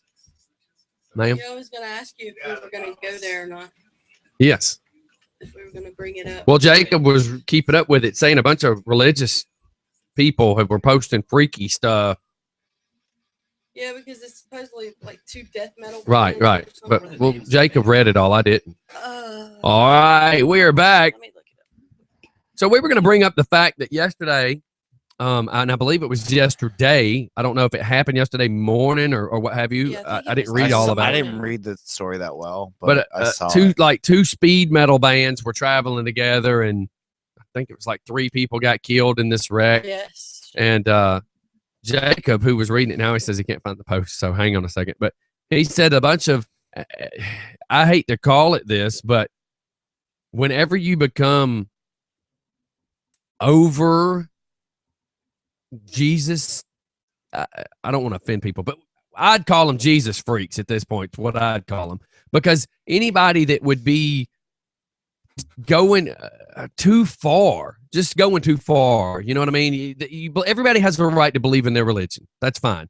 But why would you go to a post that all these people are talking about how sad it is these people died, and then you have these other people going, well, they deserve to die because they were speed metal? And come on. Yeah, it takes your religion a little too far. So everybody's religion is entitled for their own belief, but spreading hate I don't get spreading hate. Yeah, interestingly enough, like I said, before I got into wrestling, I wanted to be a rock star, and I was actually in a hardcore punk band for many years, and we would go on these out of town road trips, and sometimes in not the safest of vehicles. Right. So that story did kind of hit a little close to home for me, and it is a shame when something like this happens and people want to use that as a soapbox. My father's actually a minister, and I grew up in that, and it the way I understand it and all is Jesus was all about treating people with love and respect, yes. and accepting them the way they are. So these people that are on there saying stuff like that, there's bigger issues going on there, and that's definitely not representative of that's right of everything. And that's where one of the churches that I used to go to, I'm actually a member, or were. I don't know if I can say I was or have you, if I still am. When it all began, it was the minister himself saying, this is going to be the church where the people on the front row are not going to sit here and talk smack about everybody else in this business and in this church, rather. If your business is to come here and judge, then you need to get off the front row and go find another church. Absolutely. But my whole point is, even though you're sitting in the front row and you may think you're holier than thou, the very same people you're talking smack about are the people that really need to be in church. Mm-hmm. And here I was, the filthy mouth construction biker guy, going to this church, and I hadn't started DJing like I am now back then. And it was so sad because I say this in a joking way. I could look at what the shoe, you think of what the shoe show means. Everybody says the girl works at the shoe show. So I could sit in the back because I didn't like sitting up front with all the judgmental people anyways. But me and the people I knew, we could sit there and I could point and go, dancer, dancer, dancer. And you could watch them when they're all walking in with their husband and their kids. And I didn't say it in a judgmental way, but the way people were going, oh my God, I can't believe she's in here. I'm like, why? Because she needs to be here just as much as you need to be here. I mean, the fact of it is, whatever, life situation somebody finds them in, and it's easy to look in from the outside and kind of, point fingers and all that. But everyone has a story, and everyone is where they are for a reason. And that's exactly right. You don't, you want to point fingers and judge. I mean, I'm covered in tattoos. That's right. And that happens to me almost everywhere I go. I'm sure people look sure. at me even when I made this, but I just kind of laugh to myself, like, you don't know, and nobody has room to judge anybody else. Well, I laugh like one morning. I was on the way to church, and I was coming down Georgia 20, and a lady in this car cut me off at a red light, and I just throw my hands up like, really? You almost smacked me. And he was on his motorcycle. And I was on my motorcycle. So then the next red light, I pull up next to her. Same thing happens over again. She's trying to get over because she's trying to cut all these lanes. So then we get to the red light that actually turns right to go to where the Oasis Church is on 81. And she cuts in front of me again. And I just throw my hands up. So she's hauling butt. Well, we as motorcycle guys got to park at the front. The parking lot was full. She had to park somewhere else. So here I am. I've got off my bike. I'm standing there with everybody else. I'm now at the front door. We're all standing there talking, opening the doors for all the ladies. And here comes the woman with the stupid look on her face because she just realized, oh my God, every red light, I almost ran over this dude. And she was the one giving me the dirty looks. And now here she is. I'm holding the door going, have a good day. That's it. And that was, love that. That was better than flicking her off at a red light. Absolutely. Because she knew she had screwed up. Absolutely. And we always made the joke of when people say, why don't you come sit down to the front? You're missing it. And I'm like, no, I'm getting the real show back here. Because back here, I got to see the father that had the 5 kids. And I got to see him take his 2-year-old and hold his 2-year-old up in the air while they were singing. And I got to see this guy over here as he was worshiping, and he may have started crying. And I got to see this family member, and I got to see this old guy who might be suffering from something. So for me, you may be sitting up there looking like you're sporting the front row, but I'm in the back watching all the real miracles happen. I'm back here seeing the real show, the real turnout of how church is supposed to go, and not who's up there judging me because I'm wearing this fancy dress or this nice hat. So That's just my Yeah, opinion. and of you know, course. and it go, you know, more than just church. You know, a lot of people, you know, pro wrestler, you know, have no you have no feelings. You Right. you know, Yeah. you know, you're a tough guy, and we are. But after my last surgery, I woke up and half the locker room from Southern Fried Wrestling was crammed, you know, Of course. into that hospital room, and it was one of the most touching things that I've ever experienced, and it really, you know, really let me know that we are, we are a family. Yeah. And it's one of those things, you know, we may fight amongst ourselves, but you know, every one of us would defend each other, you know, That's right. to the, you know, to the point of taking a beating, if that's what it comes Exactly. to. Exactly. So, yeah. So it's, family comes in all forms. That's exactly right. That's Exactly. exactly right. Let me call this number back and see who this was. We missed it. I try to get where when we have guests, we don't completely interrupt every guest while they're speaking. Well, I made that mistake on a couple of big interviews. yeah. Good morning. Good morning. Good morning. What's happening, people? You still are going to call. He's in Vegas on his honeymoon. This is Jeff Matthias. He just got married Saturday. He's in Vegas and he's calling us. So it makes it what? 7:16 there or 8:16? 7. Okay, that's right. Because last time we were on the phone with you, the show was pretty much over. So yeah, 7 something in the morning and Yeah, I had partying to in get up Vegas. I had to get up at 4:30 this morning just to listen to the show. Man. She said, "Oh, whatever." So listen, that picture you sent me was a $2,000 picture. I will take that, and you don't even have to wrap it up for me. I got you. The $20,000 one though, I want it wrapped. Which one was the 20,000? So he sent me a picture of Luke Skywalker and Darth Vader swording it off at the end of one of the movies, and it's autographed. And it's signed. Autographed by both of them. Yeah. So there's a place called Field $2,000. They had all kinds of memorabilia, sports and otherwise, and so big money. I can be autographed. expecting a Darth Vader picture autographed. So was it James Earl Jones that signed it, or the? Who signed it? Which one signed it? Was it James Earl Jones signing as the voice, or the actor who did Darth Vader? The actor who did Darth Vader, Mark Hamill. I mean, they had. It'd still be cool. Oh yes. Yeah. I actually heard Mark Hamill's going to have some sort of role in the new one. Yes. Yes. Oh my God. They had everybody from the breakfast. They had the entire cast from Breakfast Club with things signed, Smoking the Bandit, professionals, athletes. I mean, everybody. It was pretty cool. I'd like to sit down and eat just eat some Waffle House with Pete Rose, just to have a picture of me eating with Pete Rose. I'm not even a sports fan. Well, Pete Rose has been involved with wrestling. That's right. I forgot about that. Absolutely. If it works out, we're meeting Mike Tyson on Friday. Oh wow. Oh man, you've got to Cool. get a picture of you and Tyson and get me an autograph to bring back here. Mike Tyson.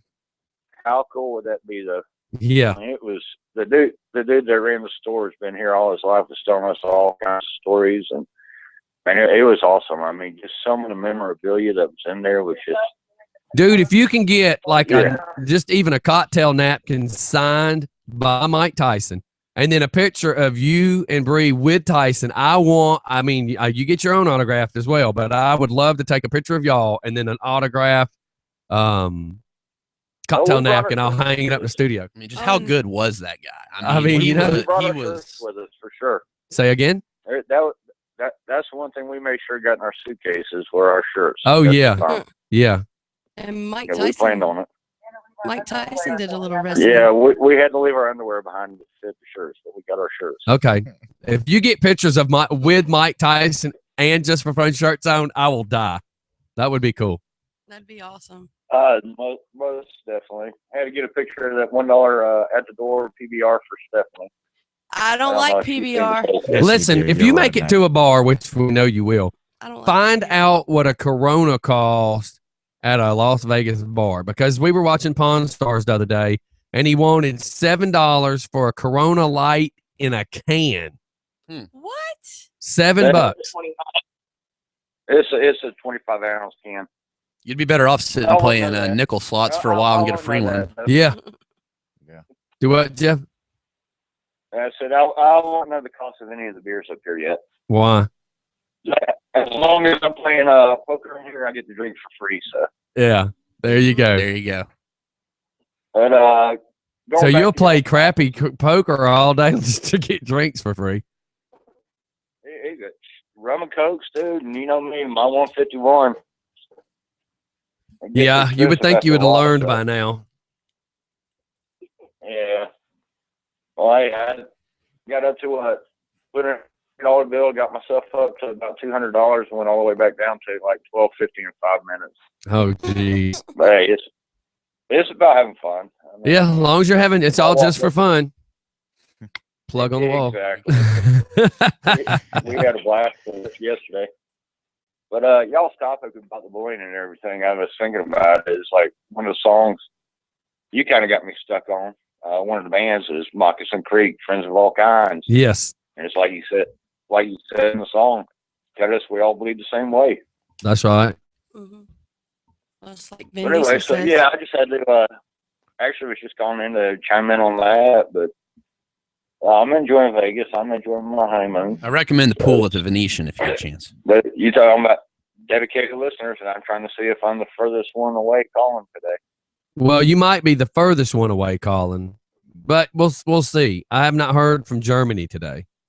I hadn't heard from Germany in a couple of days. Oh, and yes, you were supposed to do a shout out. You screwed up. I thought Tyler was doing one it. of it you was his supposed friend. to. No, it was Jacob. It was one of Jacob's friends. We had a person from Australia that was listening, and we dropped the ball on that one. Gabby, I'm gonna butcher this last name, Sten Kilson. But that was it. What time this morning? This is at, I don't know. Not that I'm trying to criticize you, but 8:47. So 8:47 this morning, we were going to do that shout out. We do forget. We have to apologize. We just went on break, so yeah, we kind of screwed up, but yeah, listening in Australia this morning. It's night. It's night there, so she's probably getting drunk apparently. On a Tuesday. That's a quote. On a Tuesday. It's Australia. It's actually Tuesday, dude. That's it. But yeah, no, that's her words, not mine. Yeah, man, that's what I was gonna say. Let's get back to that. Holler at us if anything comes up, man, and have a good time out there. Stay out of trouble. Oh, trust me, it'll be coming up. All right. Well, we got a few minutes left to show, so we're gonna finish this puppy up. Have a great day. All right, man. Talk to you tomorrow. See you later. Bye, Bye Jeff. All right. Well, we're Bye, just girl. a few minutes away. See you later, Jeff. So, what can we expect? What is your plans? What do you feel? Where do you think you're going to be in a year?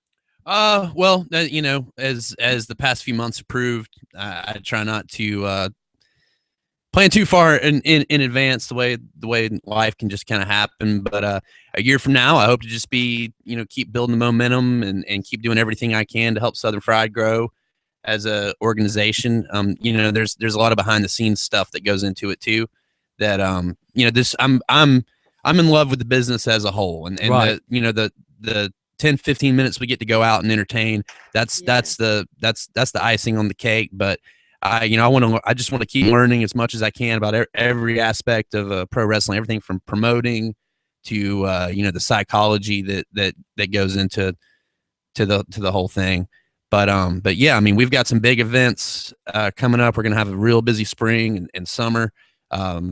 April 11th, we're gonna be in kind of having a joint venture with Luke Gallows out in Barnesville, Georgia. He's bringing in members of probably the hottest stable or group in pro wrestling right now, the Bullet Club. Oh yeah, and they're based out of you know, New Japan Pro Wrestling, and it's, I mean, if you are a wrestling fan and you were within, you know, a few hours of Barnesville, Georgia, if you were not there next Saturday night, you have really dropped the ball.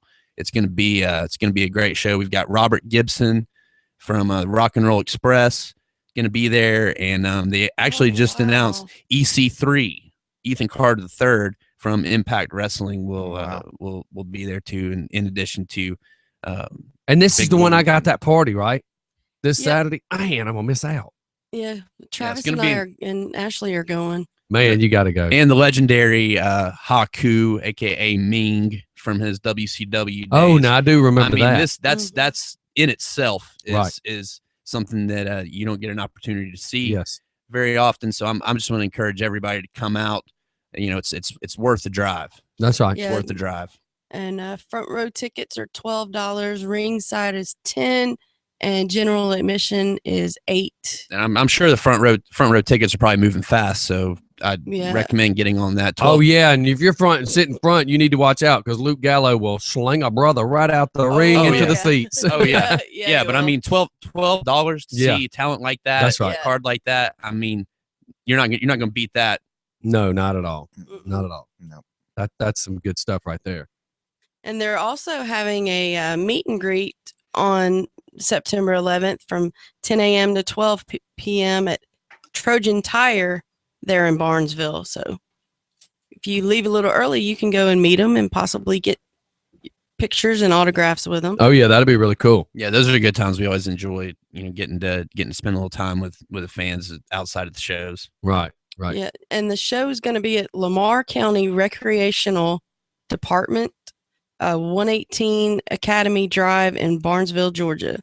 Bell time is 7:30. The doors open at 6:30. That's just kind of cool though, to be able to get down there and just meet them firsthand before the match ever starts. Yeah. That way you don't have to deal with any of the stress and the time frame of trying to make it down there on time. Yeah. All right. Well, we're fixing to wrap this puppy up. The intermission. We got anything planned out for tomorrow? Where are you going to be tomorrow, Mr. Tyler? I'll probably be back. Oh, probably at an apartment complex somewhere. Probably. Yeah. Doing drugs. Fighting. At an apartment complex near you. Choking people out. No, I'll be here. Okay. It's a bit of a drive, so I mean, I always will say probably because you never know. My car. That's true. The nights that you don't have to do anything, you could just stay. But I am working. No, I just mean in general. Yeah, we'll save you the hassle. This week, unfortunately, I am busy as all get. That's right. Well, real quick, what else do we got? I'm gonna go ahead. Plug Twitter again. I do it every day. Yes, sir. Not every day. Well, you know what I'm at. Why you got to be that person? Every day I'm here. Because I can. Redneck, no grammar having. Anyway. All right, Twyler. Anyway, follow us on Twitter at JustForFunRadio_. That's at JustForFunRadio_. I'm done. That's it? Yep. That's all you have to say. Pretty much.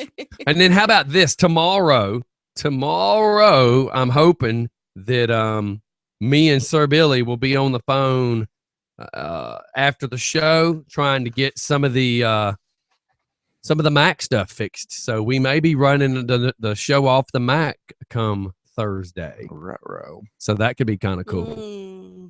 That'd be nice to finally get that figured out. All right, everybody, we're gonna boogie out of here. Well, and thank you. Yes, that's right. Thank you guys so much for having me, and come out to the matches, hang out, have a good time. It's great entertainment. Oh yeah. You don't like wrestling? You never know. I mean, I'm telling you. He didn't say that. I tell you what, you come to the next show, if you don't have a good time and you're not entertained, I will personally give you your money back. He's scared is what it is. He's scared that Brock's gonna grab him. He's scared that some of the wrestlers that have been in the studio already are gonna get him. I wouldn't be scared of that Skeletor looking thing though, Maverick. He hides behind a mask. Yeah. And not in like in a Lone Ranger sort of way. I'm not afraid of any. Yeah, and if you're listening out there, more like a stalker. If you're listening out there, Punk, I'm coming. Yep. Ruh-roh. There you go. All right, everybody. We are out of here. It's Just for Fun in the Morning. Thanks for tuning in. Make sure you check us out doing the Boots to Bully next month. Lots of cool things happening this month. Literally, I posted yesterday as a reminder. Literally, we got Covington Bike Fest this Sunday. Make sure you come check us out at the Covington Bike Fest on the square of Covington. We shut it down, man. We have a bunch of bike games. It's all PC, all friendly, family fun, games, vendors, all sorts of really cool stuff to come check out a bunch of cool bikes, and all for the St. Jude Children's Hospital. Yep. And then the 18th, we're going to be at Falcon Fury Harley. We're going to be doing a benefit with Little Richard and his folks for the disabled children's. And I think it is a foundation. I have the flyer in front of me. I'm only reading my agenda on my schedule. Yeah. Then the 20th, we have Jagged and AJ in here signing their contracts. Mm-hmm. Then Friday the 24th in Covington, we will be doing the Relay for Life. We'll be there about 15 hours. We're going to be starting like 4 p.m. that evening. getting set up. It starts 5 or 6, doesn't stop till 7 a.m. the next morning. Of course, then I go to PC a little bit, but the Veterans Wall Memorial stuff that Mike is doing, Military Mike, will be Saturday, May 2nd. Then May 7th, right here in Conyers at the West Avenue Dairy Queen, the owner of Dairy Queen does a big special to do with Just for Fun Radio, but most importantly, Rockdale Sheriff's Department in honor of Brian Mahaffey. Then the 8th, we have the Relay for Life at the Gwinnett County Fairgrounds. We will be there that night. Saturday, May 9th, here in Conyers at the Career Academy, we'll be at the March of Dimes. We're doing a walk-a-thon. Little Richard just sent me this flyer. I'll read it in just a second. Mother's Day is the 10th. The 16th of May is the Boots to Bully, which is the wrestling match on a Saturday. First Responders on the 23rd of May. The American Legion on the 25th of May in Loganville.